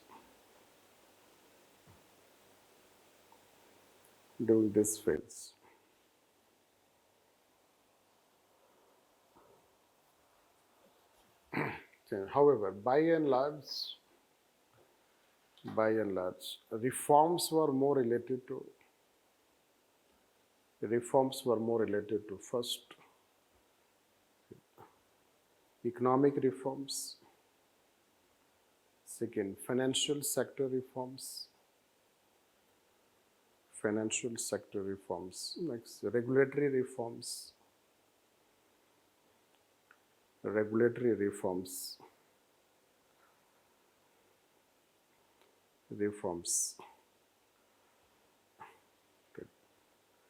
next, overall structure of administration. Overall structure of administration remains centralized.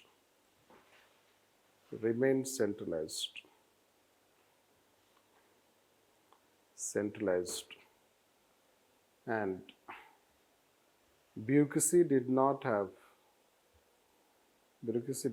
significant changes in its behavior.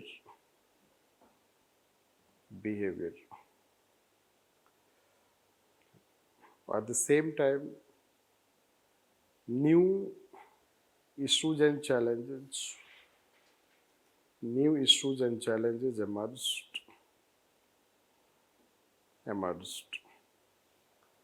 like criminalization of politics, nexus corruption, next,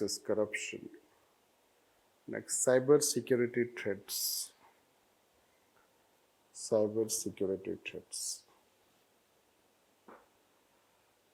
Therefore, conclusively, it can be stated that reforms during this phase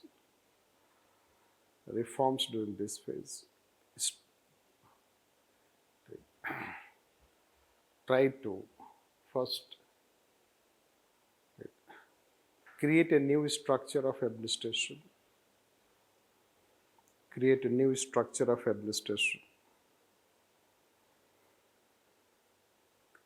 Next, decentralized structure through 73rd, 74th Amendment Act.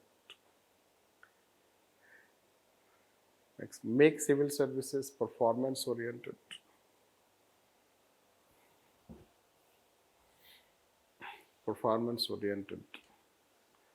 Next, promote development through market and PPP.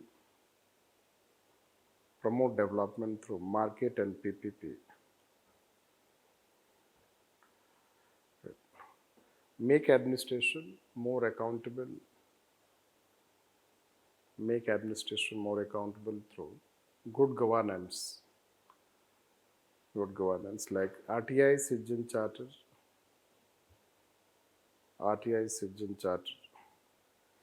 social audit, e-governance, 10 paragraph. Indian economy also benefited. Indian economy also benefited as the growth rate became 7% plus. Growth rate became 7% plus. However, the overall nature and characteristics of administration, overall nature and characteristics of administration remains centralized, bureaucratic, and status quoist. Status quoist. That's why when present government came to power,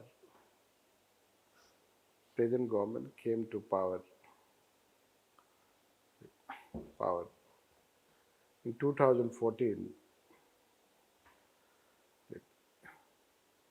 it it tried to change the above characteristics, the above nature and characteristics, and achieve whatever so far,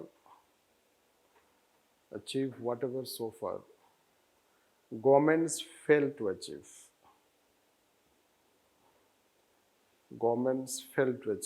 That is Indianization of administration. By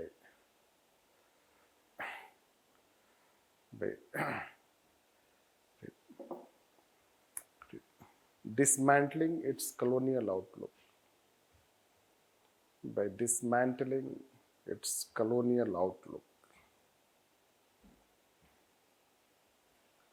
So I guess so far it is clear what overview we are trying to give civil service sector.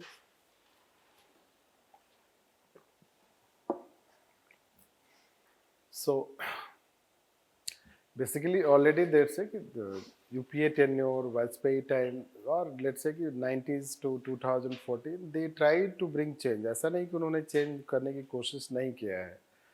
Right, you know that कि RTI, citizen charter, social audit जिसको आप बोलते हैं, we considered it as it is second liberation of people or most important legislation.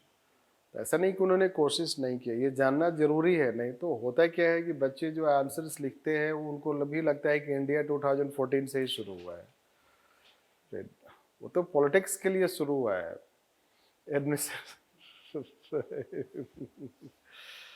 So their answer reflect largely just prevailing thing. उनको लगता है कि सब अभी हो रहा है, पीछे जो हुआ सब गलत था.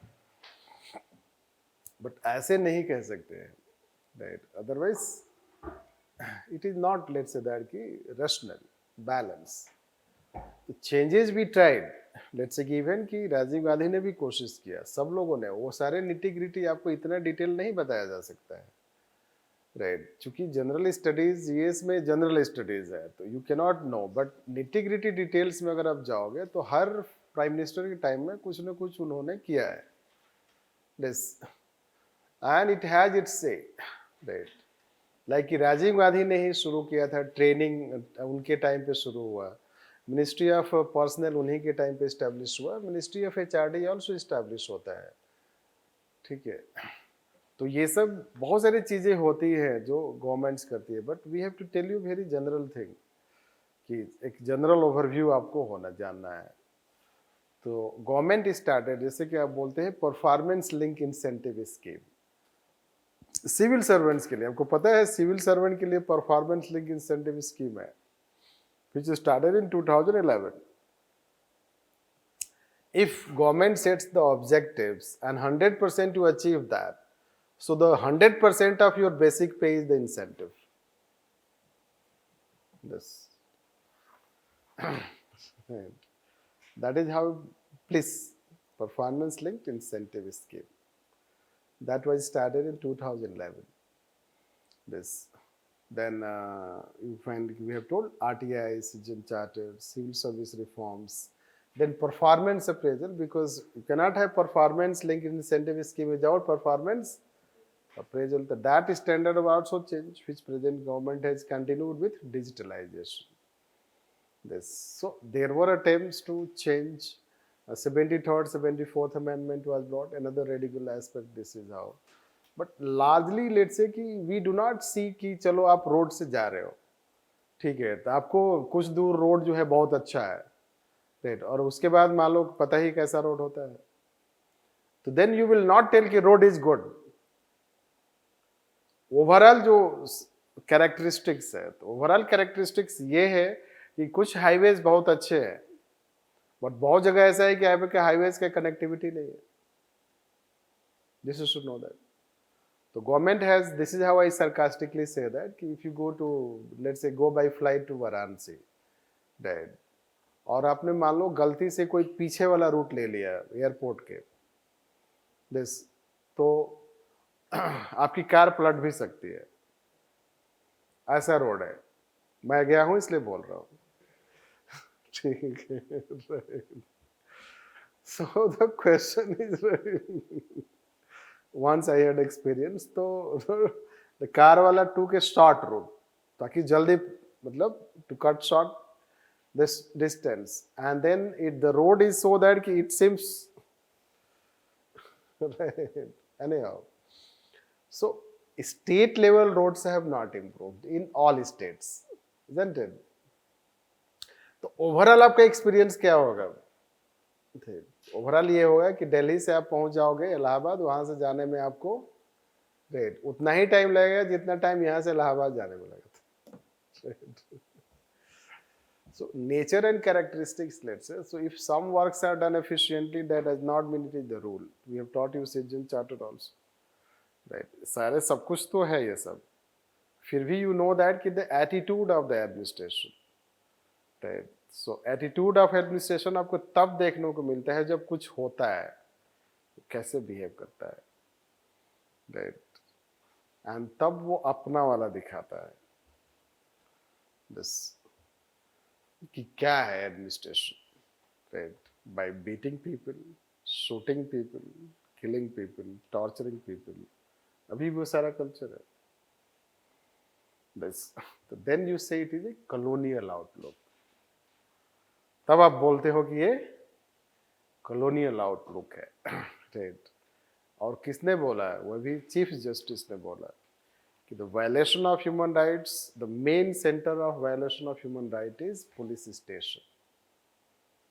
It is the chief justice statement. This, and police station is the main centre for, right, justice basically. So that is what, let's say that कि then it comes, तो बहुत सारा आपके स्मार्ट पुलिस भी है, आपको पता होना चाहिए. गवर्नमेंट ने तो स्मार्ट पुलिस भी शुरू किया है. So even if some changes we have introduced, but those changes will not make you overall nature and characteristics. The overall nature and characteristics remains the same, जो which the present government has the challenge. So let me give you just an idea that कि जैसे मान लो government है, और cabinet plus PM, it is apex body, government, it takes a decision, right? Then you have a cabinet secretariat.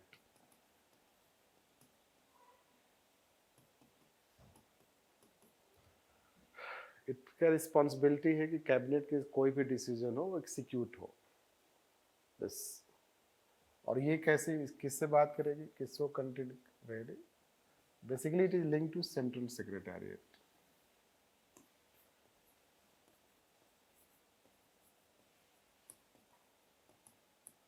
बस, central secretariat is nothing but secretariat for all the ministry departments. बस. Now so cabinet ने कोई decision लिया और ये इसका जिम्मेदारी है इम्प्लीमेंट करना, फिर ये इसको सुपरवाइज करेगा. अब ये पॉलिसी डिसीजन इनकी यहाँ पे लेगा, तो फिर यहाँ से तो डायरेक्ट इम्प्लीमेंट होगा नहीं, ये तो फील्ड में है नहीं. बेसिकली कोई भी डिसीजन फील्ड तक इम्प्लीमेंट होगा, फील्ड में ही तो होगा implement, right. This, so then basically you go to field, right. और फील्ड क्या है? District administration.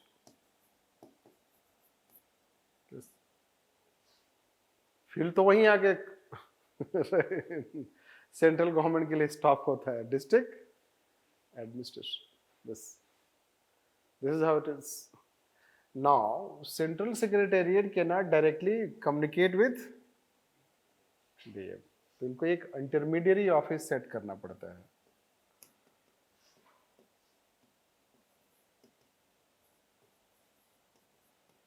जिसको लीगल लैंग्वेज में अटैच ऑफिस बोलते हैं.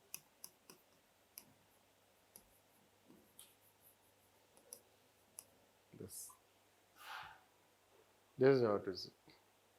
This attached office ये एक्चुअली सुपरवाइज करता है और ये फिर इसको रिपोर्ट करेगा. दिस, और ये रिपोर्ट करेगा तो यहाँ से ये हो जाएगा मिनिस्ट्री डिपार्टमेंट, और ये मिनिस्ट्री डिपार्टमेंट प्रिपेयर करेगा मान लो annual report. Just I am giving you an idea कि क्या होता है. तो ये एक एनुअल रिपोर्ट लेकर के आएंगे, और ये एनुअल रिपोर्ट कहाँ जाएगा? यहाँ भी जा सकते हैं और पार्लियामेंट में जाएगा. दिस, सो जिसको आप बोलते हैं गवर्नमेंट ऑफ इंडिया, वो ये है गवर्नमेंट ऑफ इंडिया. दिस, और जिसको आप इंडियन एडमिनिस्ट्रेशन बोलते हैं वो ये है इंडियन एडमिनिस्ट्रेशन. और ये सारा इनका जो रूल्स होता है, रूल्स प्रोसेस, ये सब ब्रिटिश क्रिएशन है. अभी भी वो वही रूल्स फॉलो करते हैं जो मैनुअल्स होता है, ऑफिस मैनुअल, जो हायरार्की होता है, that was created during British time. This, and this is the structure of administration. जो आप स्ट्रक्चर की बात करते हैं, this is the structure of administration. Now इसमें स्टेट भी आ सकता है बीच में.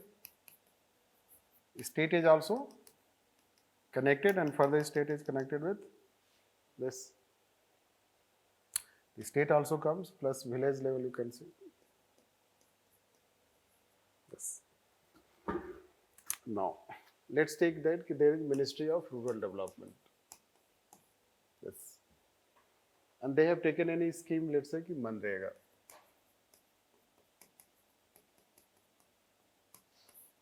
This is secretariat, this is our secretariat. Now it will have consultation with this, and it is directly being implemented at this. So they have to send a report to this. This is how it is, and it is directly in touch with this centralization. E-Gram Swaraj portal और village development plan, और वो कहाँ जाएगा? वो यहाँ भी नहीं जाएगा. इसकी जरूरत ही नहीं है. It is directly at the portal of Ministry of Panchayati Raj Institution. Right. Even today also what happens, rather you should leave it to the states. Right. You empower them, but this way let's say that we try to connect. So even there are, let's say that we were saying about Pragati, Swagat, etc. That example, they are also centralization. The more the technology, greater the centralization. Yes. But I don't want to go into this aspect. What we are trying to say, the structure that we have created this, that was created during British time, and we still follow the same structure. That does not mean that we need to let's say remove this. What ARC second says, adopt a new law, change them, because they are more than 100 years old. So you change it and recreate completely fresh such institutional structure in its report. This, because any structure continues for 30 to 40 years. More than that, it does not have life. This is what ARC says. Because as of now, most of the functions are performed at, that's why we have 70 ministry departments. 70 ministry departments. No country in the world has 70 ministry departments. This, Largely standard is between 20 to 30. Japan में भी होगा 24 के around, UK में भी 24 के around ही होगा. This is standard practice. ERC first ने उस समय लिखा था 45 मिनिस्ट्री होना चाहिए. That is 68 recommendation. There should be maximum 45 ministry departments. Right? And there should be 14, 15 cabinet ministers. And that is your ARC first recommendation. ARC second also says principle of subsidiarity you follow. Basically, this is how the challenge, let's say that, the challenge has been about reforms, centralization, and that is how time and again that nature of question they are asking in this paper basically. 3 times they have asked, and the nature of question is more or less same, indicating towards centralized nature of administration or bureaucratic nature of administration, or does it have the capacity to deliver? Because ये एक बन जाता है black hole, sorry to say, or then they are entangled with files and reports. This वो इसको परेशान करता है, ये इसको परेशान करता है, ये नीचे वाले को परेशान करेगा.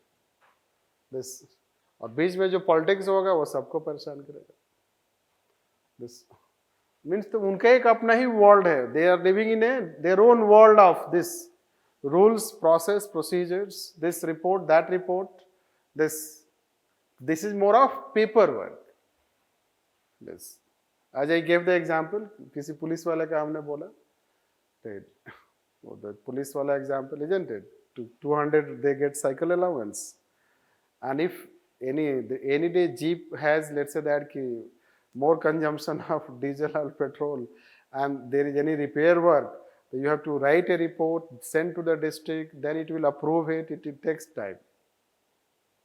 This, and we have told you that ki how ex gratia helped to one lady for 10 years. It is pending in Bihar, and then child labor which was caught, then child labor जो stipend मिलेगा, it will not be, let's say that कि the child will be getting in within 6 months. It takes minimum 6 months to release that stipend. These are today's stories, which rules and process. because हर आदमी एक दूसरे को परेशान करने में लगा है. This ये जो hierarchy है, this which you cannot see from outside कि कैसे work होता है सारा system. And that is how we say it on this aspect, right? So let's write further on this. ERC second. ERC second. Also found that how administration was excessively centralized,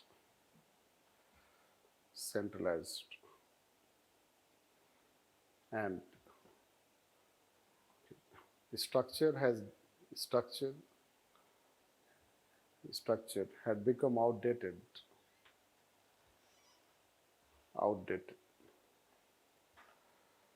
as it was more than 100 years old.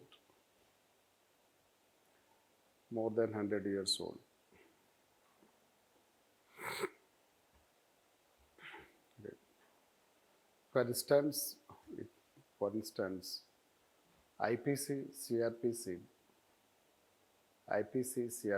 Official Secret Act,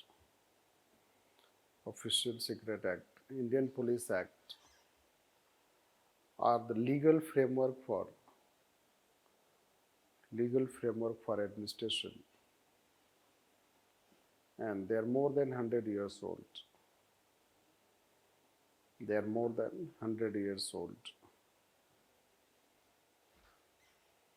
Hence, it recommended for adoption of principle of subsidiarity.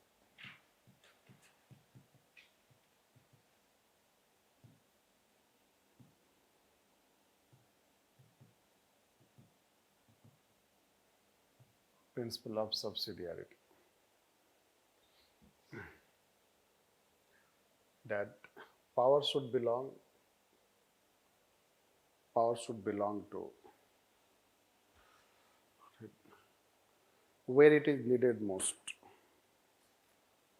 where it is needed most, that is to people. Hence,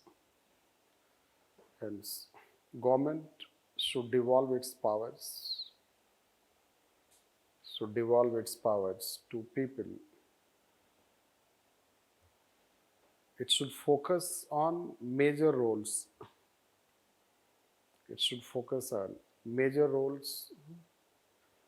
Major roles like defense, security,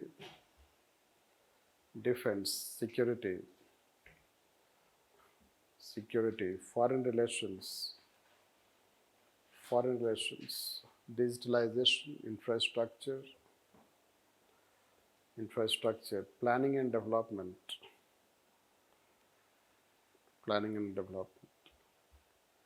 and other functions should be devolved to states and local bodies.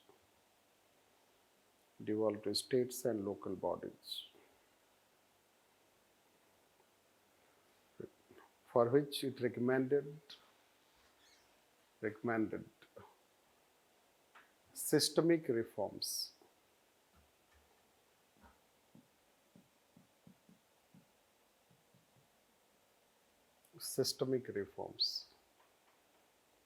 In bracket, reforming the entire system rather than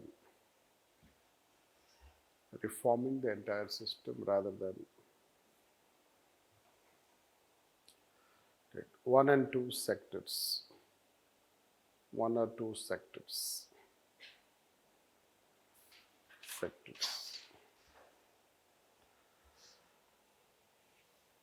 So it is not part of recommendation, but just to tell you that our system is considered as inverted pyramid. It is called inverted pyramid. Our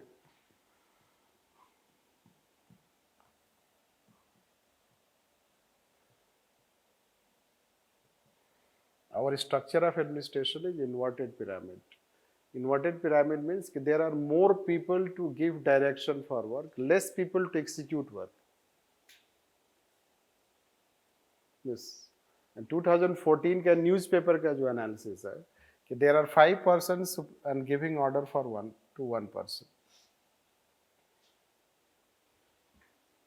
There are 5 persons giving order to one person. अब ये से है कैसे? तो कभी ऐसे आप सोचना कि कितने इंस्टीट्यूशंस हमने क्रिएट किया है, एडमिनिस्ट्रेशन के अलावा, राइट? तो ह्यूमन राइट में ही 4 है, 4 नहीं, काउंट करते हैं कितना है. So National Commission for Scheduled Caste, for Scheduled Tribe, for OBC, Child Right, Women and Human Right. 6 commissions you have. What is the status of protection of human rights? You know it better. Right. Why you have created 6? Right. Why we have created 6? Why we have created 6? We have created 6, right? And because to ensure that administration protect human rights.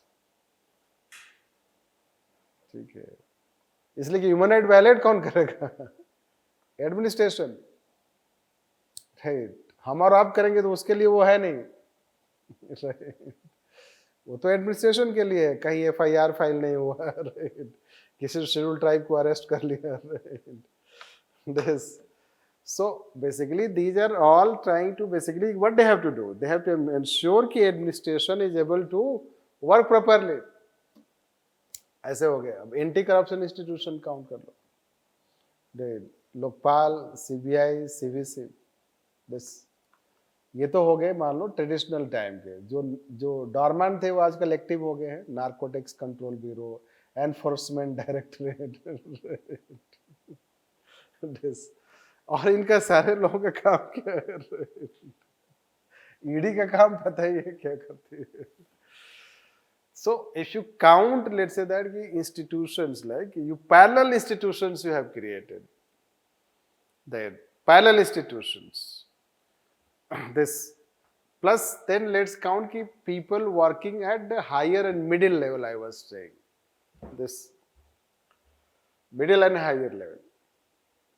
You'll find that they are better staff there.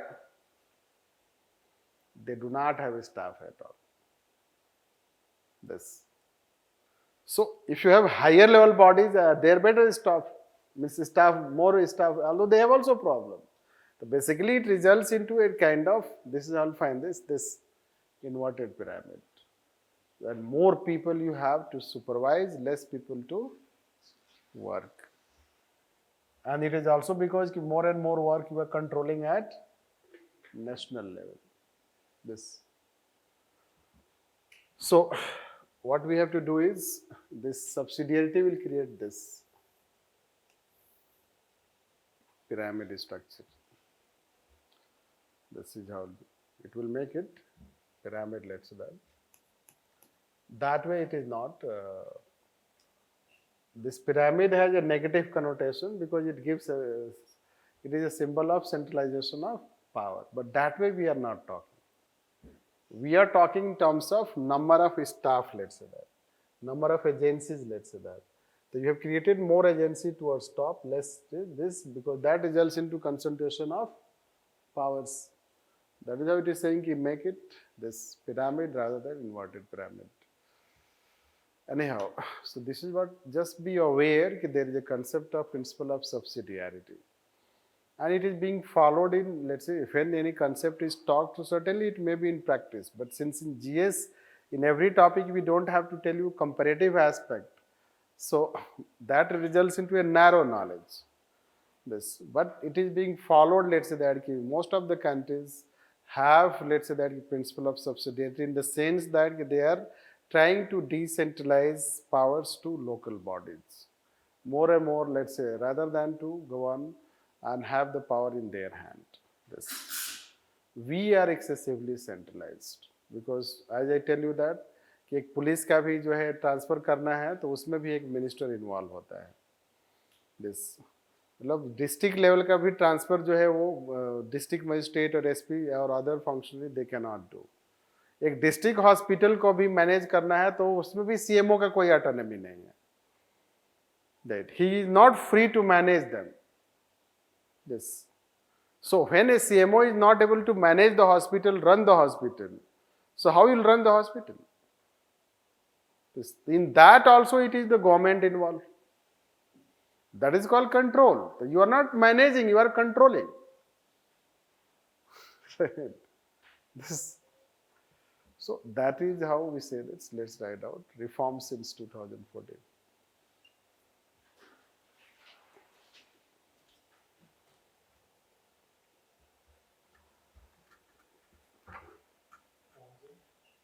Since 2014.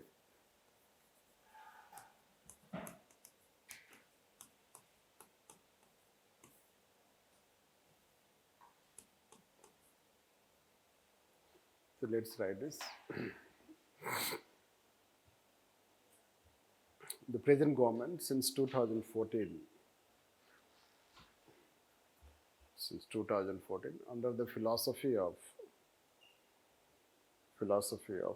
minimum government, maximum governance, has taken several radical reforms.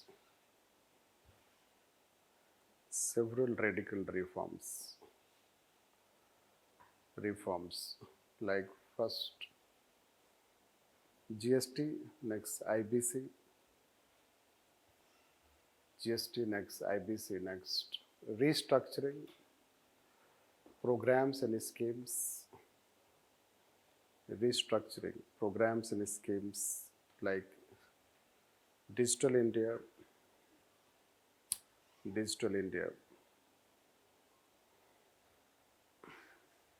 Next,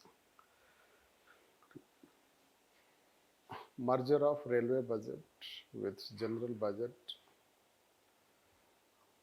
merger of railway budget with general budget. Next, demonetization. Demonetization. Next, Atmanirbhar Bharat. Atmanirbhar Bharat. Vocal for local. Vocal for local. Vocal for local. Okay. Therefore, let's say, therefore, largely on economic front and at policy level, it has introduced several radical reforms,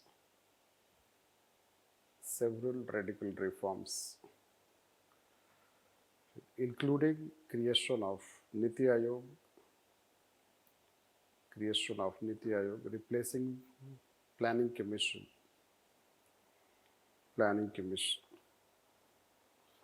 Next, it has also pursued legal reforms in terms of abolition of old laws,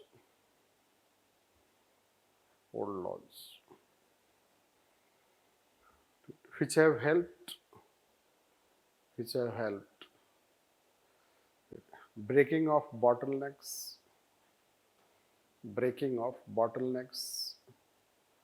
in Indian economy and promoting innovation and transformation.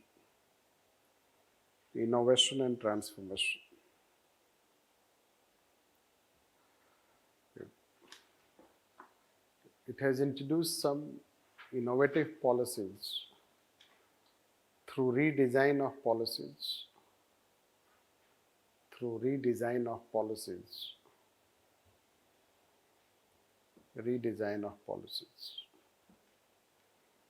like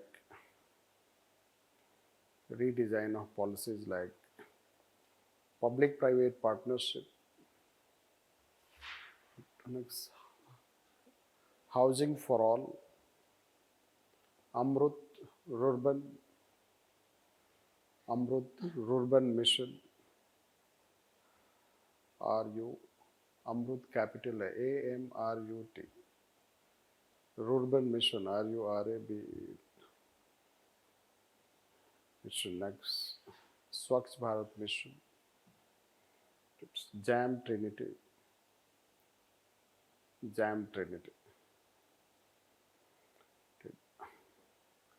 Okay. All such reforms except demonetization.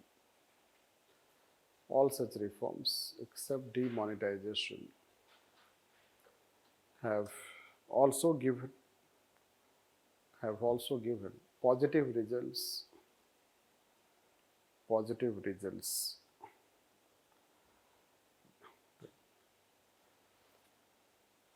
In the field of civil services, it has taken following radical reforms.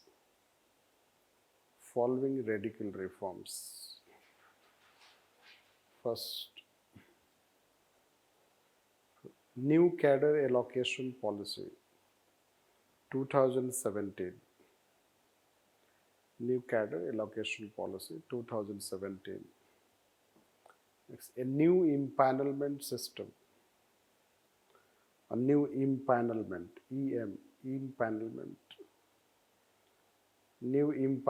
system based on performance. Next, performer perish.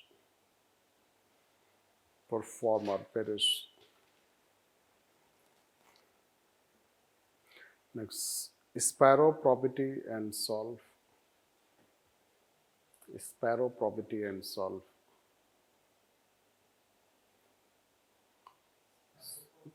sparrow, probity, and solve. Next, 360-degree appraisal. 360-degree appraisal. Next, a centralized biometric system for attendance and discipline. A centralized biometric system for attendance and discipline. Discipline. Discipline. Next, lateral entry. Lateral entry. Next, rewarding young civil servants on the occasion of Civil Service Day. Civil Service Day. Next, Mission Karmyogi. Mission Karmyogi for capacity building. For capacity building.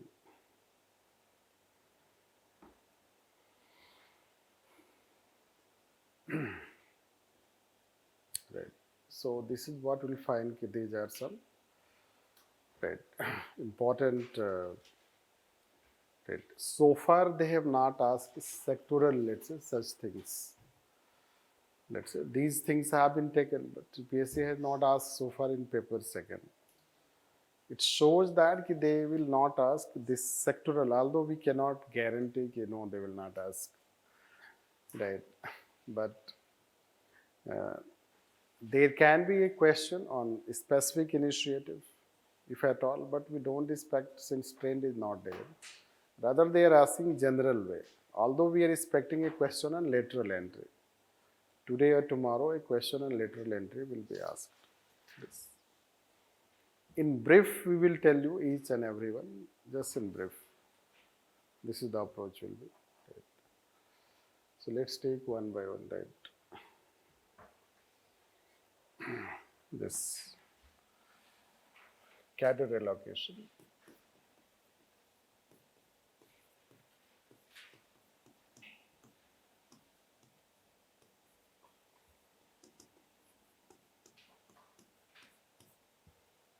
This.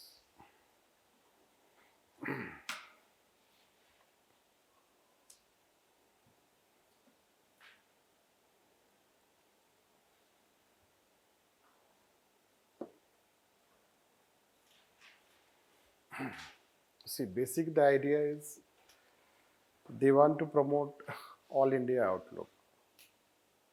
This. As of now, generally you know that, as we have taught you, all India services. But somehow there is a lack of all India outlook. At the same time, let's say that loyalty factor, you can say. This loyalty to civil services. Hence, Government of India has changed the cadre allocation policy. Now it has divided the, let's say that cadre in 5 different zones. Means states have been clubbed in 5 different zones, let's say that. If you take, say, let's say zone 1,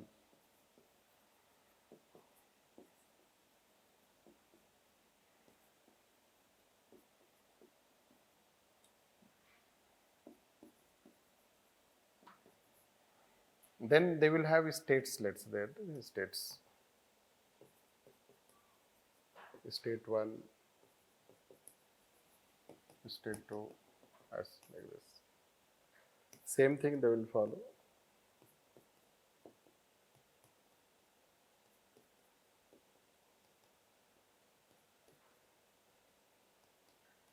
In one state, in one zone, they have all southern states.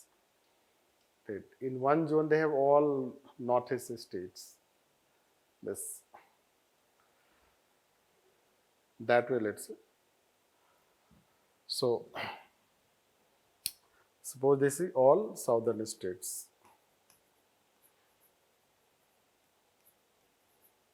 All northeast state.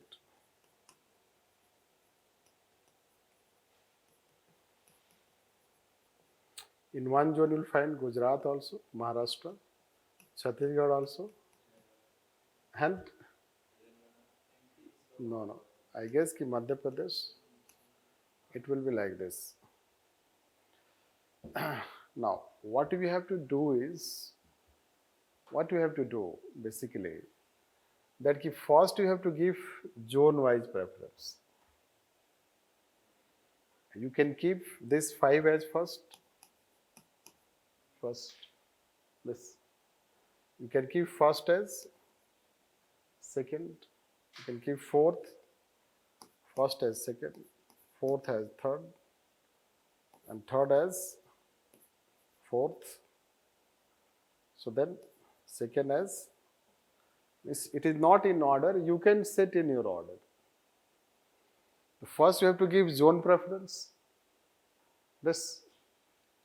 So whatever the zone you take, right, this, the zone is, let's say suppose someone belong to northeast, right, he has given it first preference, zone first preference. In each zone you have to give preference to states also. देखिए state 1 2 3, इसका order भी आप change कर सकते हो, right. तो suppose state 3 you are giving 1 and you take it as your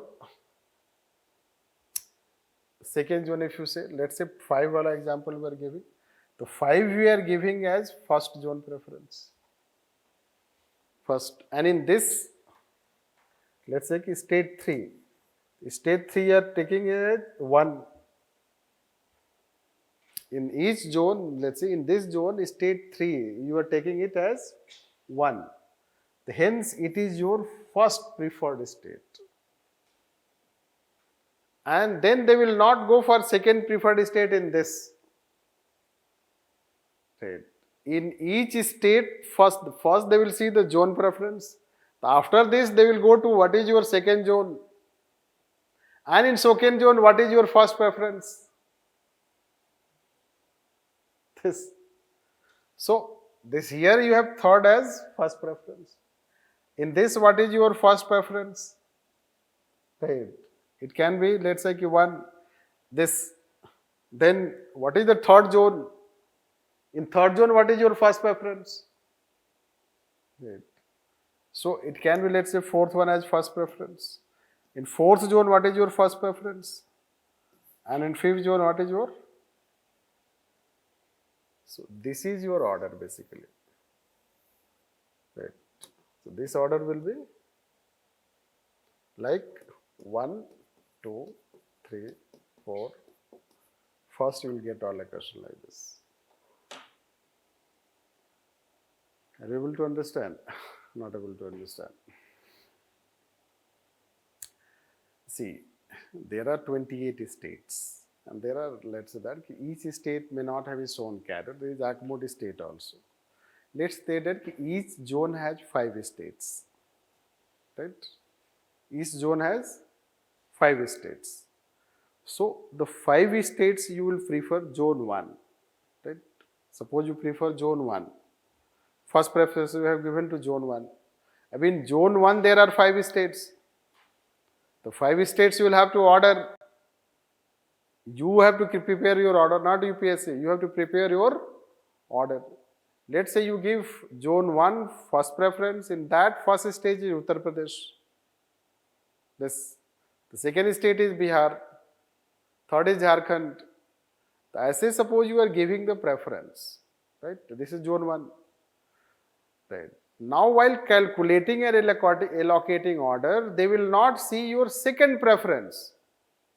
First, they will see what is your zone 1, then what is your zone 2, then 3, 4, 5. They will take like this. And then they will go second round. Second round is, in each zone, what is the first state? In each zone, they are not going this horizontal, they are going vertical. This, the vertical result into creation of a permutation combination which will result into not giving preference to only your southern states. Right. Basically problem क्या है वो हमने बताया नहीं, आपको पता होगा पहले से इसलिए हमने बताया नहीं, बट लेट मी टेल कि प्रॉब्लम क्या है. इसके पहले प्रॉब्लम क्या था? प्रॉब्लम ये है कि व्हेन, इसके पहले before this there was a choice. We have 28 states. You can order all 28 states, 1, 2, 3, 4, 5, 6, 7, like this. So order is a linear thing. So you will go order. The ordering will result into you will have your own, let's say, home state, followed by the state you like. This इसमें problem क्या है फिर? Let them order, isn't it? So पहले ये भी नहीं था, government ने इंट्रोड्यूस किया था 2008 में, राइट? उसके पहले तो चॉइस भी आपको नहीं दे देते, वही ऑटोमेटिकली आपको डिसाइड कर देंगे.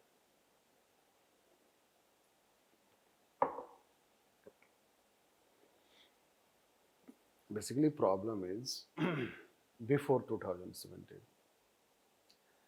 Most of the people, those who are qualifying in civil services, they belong to some states. Some states dominate in civil services. In North state, you would say Uttar Pradesh and Bihar, Madhya Pradesh and Rajasthan. Then this, to some extent, Haryana also nowadays. And then you go to southern states. In southern states, it would be Karnataka, Andhra Pradesh, this, right, Tamil Nadu to some extent you can see. So these are the states which dominate in civil services. So when they dominate in civil services, and largely toppers are from these states, so top rankers are largely from these states, therefore they will end up preferring their own states. Hence, top rankers are largely serving to some states. Right. Some states. This is to know that. That is how the findings. First. Second is that the states which have problems, right, automatically they become the least preferred states. Right. By all. This. So unwanted state, let's say, the northeast state for North Indian people means, let's say mainland Indian people. The northeast would be the last state. Jammu and Kashmir, Chhattisgarh and Jharkhand. Yes. These states will not be preferred. So that way it results, let's say that they always come, right, at bottom. Hence the states, the logic kya hai, rational kya hai? Those states which are facing more challenges, they need more talented people. But they are least preferred states. And largely, let's say, those who do not get the preferred cadre, they are going to those cadres. So it means they basically the states are unwanted states. They are trying to apply their TA and A just to leave that state or get central deputation. But that's not the point. Point is, poorer states need more talented people also. This. So just to address this problem, uniform distribution. There should be uniform distribution throughout, and top rankers should also serve to, let's say that a weak state, a disturbed state. This. Because all India service will say, and unity and integrity are the core characteristics. So your service is needed more in Jharkhand, your service is needed more in Chhattisgarh, in Northeast, in Jammu and Kashmir. This. So because of that, let's say that it has been brought. And that is how they have prepared such a permutation combination. And they have given such an order of, let's say that preference, whatever the order you give, a permutation would be created. Like say you are Maharashtra and Gujarat. Maharashtra, Gujarat people will not like Chhattisgarh. But it has been made part of that zone. Right. They would have to give preference. So that is how they have prepared this. This is how the idea of this cadre allocation. Right. That is how you have to know this. Is it clear? Right. So let's summarize all this. Right.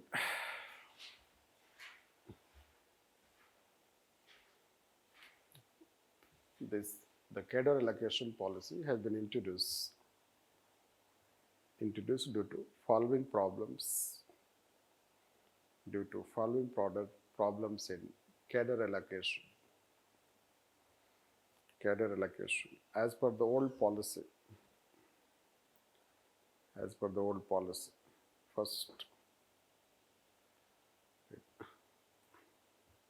first, there is concentration of few states in civil services, like Bihar, Madhya Pradesh, Rajasthan, Haryana, Andhra Pradesh, Karnataka,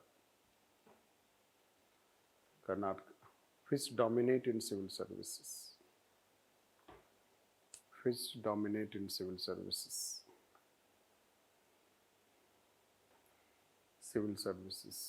Next, there is a home cadre preference,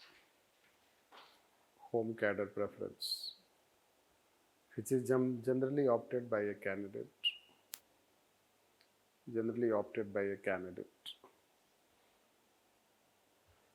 Next, since top rankers dominate to some states,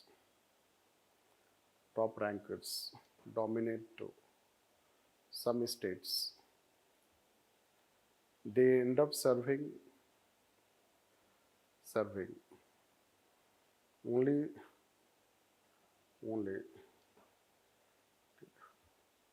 the states which dominate in civil services.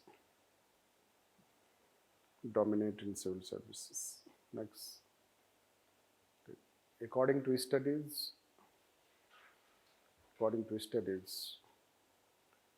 it has been found that in general, northeast states, Jharkhand, Chhattisgarh,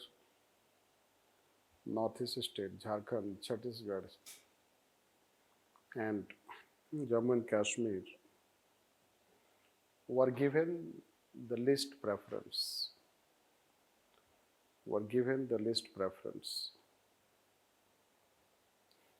Second paragraph. Therefore, the scenario was the most demanding states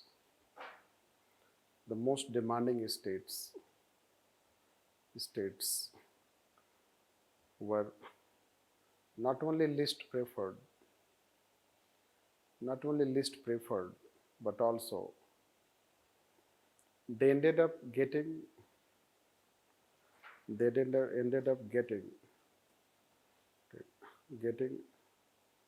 low rank holders, officers, low rank holders, officers, rather than top rankers. Change paragraph. On the other hand, all India services are known for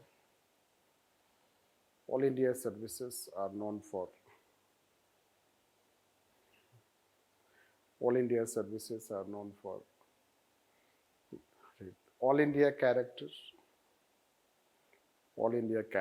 and maintaining unity and integrity of the country.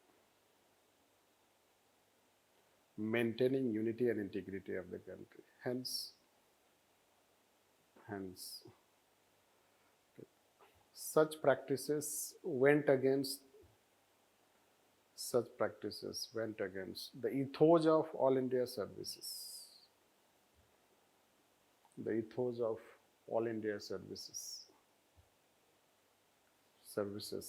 And that's why government introduced reforms. Government introduced reform in 2017 to address such problems and promote all India perspective, loyalty and integrity in all India services.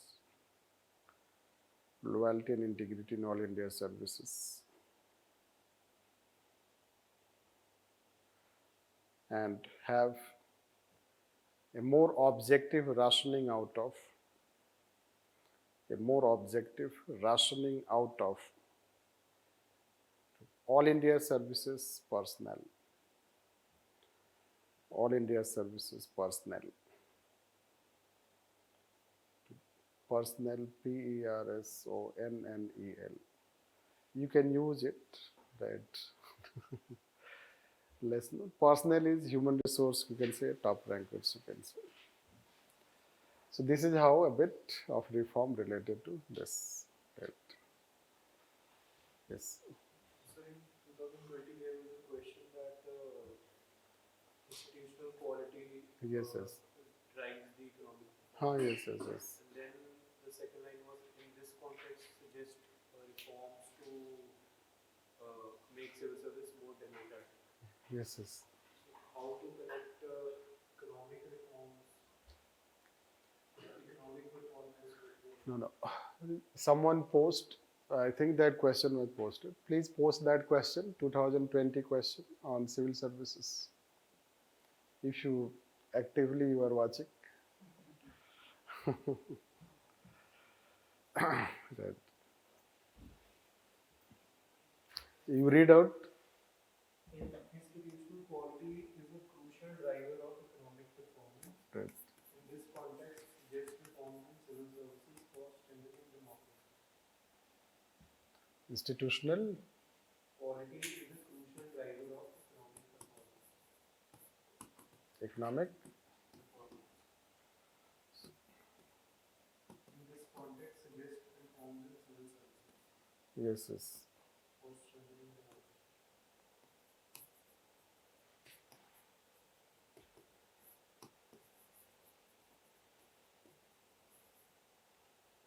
Structural reform like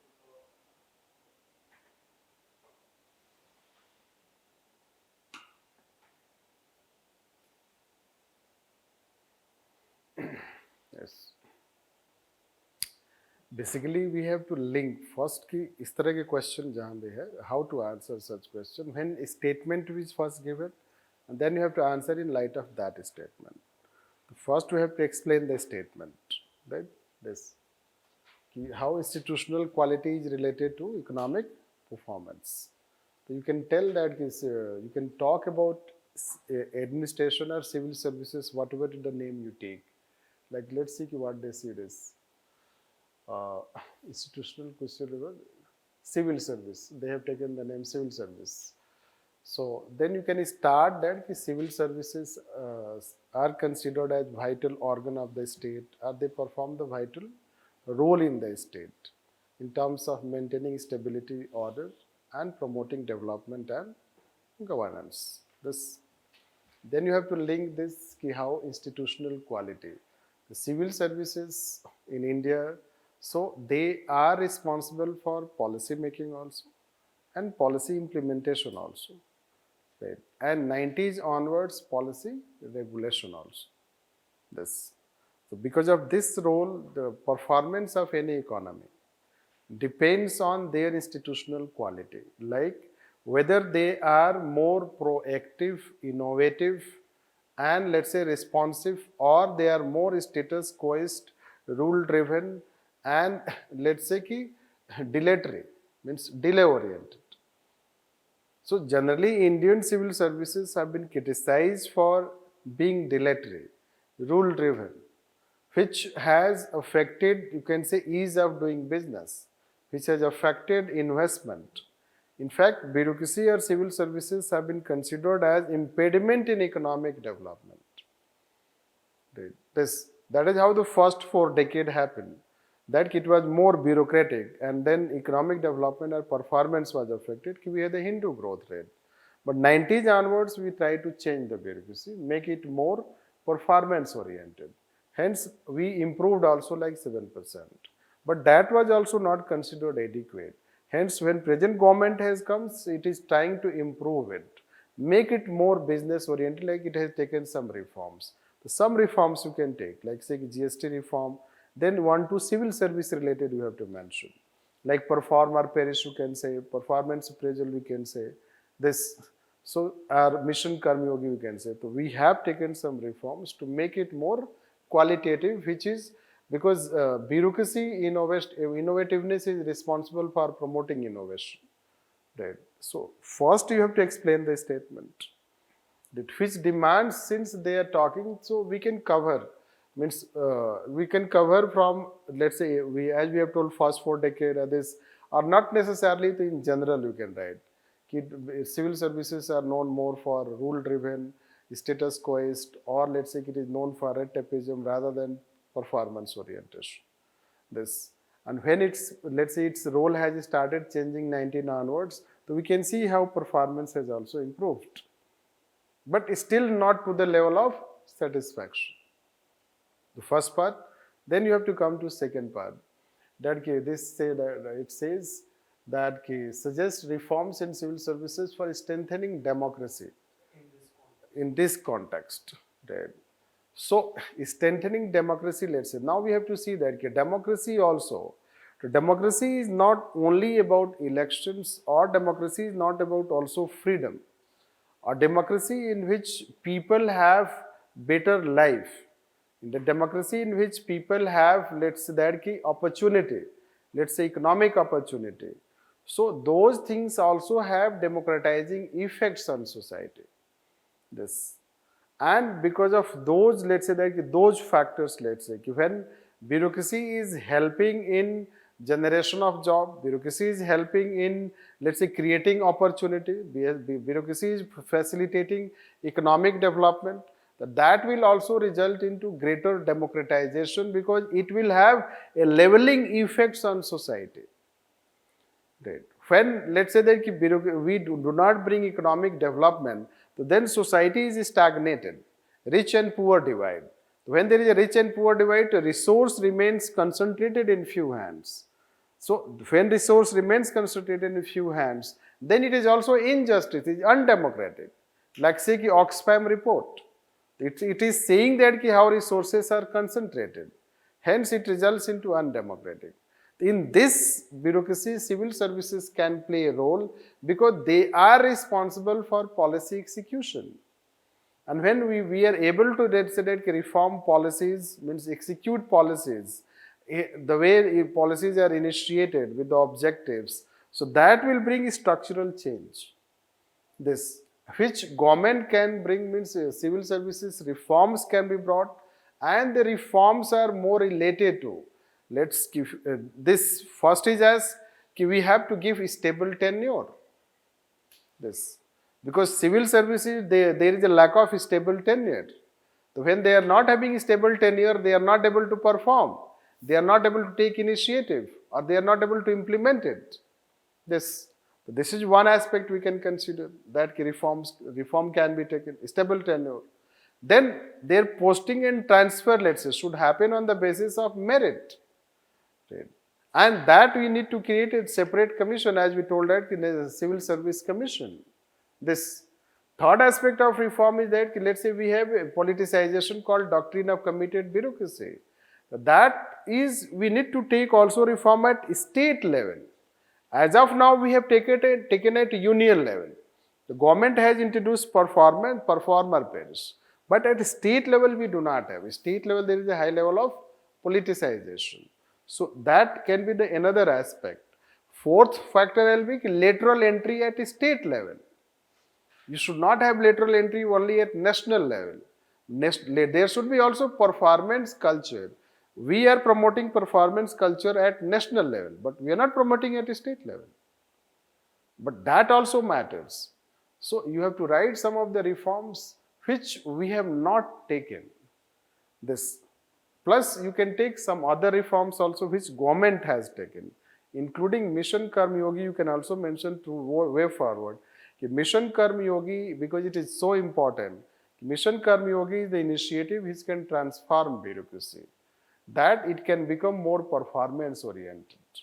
It can improve competency. So that is how you have to answer this question. So basically, after giving the liberalization and that bit in which economic performance is single window and all that, we have to talk for a little while about the economic democracy. Yes, first you have to talk, link it. Because then the The two parts will not be linked. The statement and the second part. You have to link that how democracy and economic performance both are linked.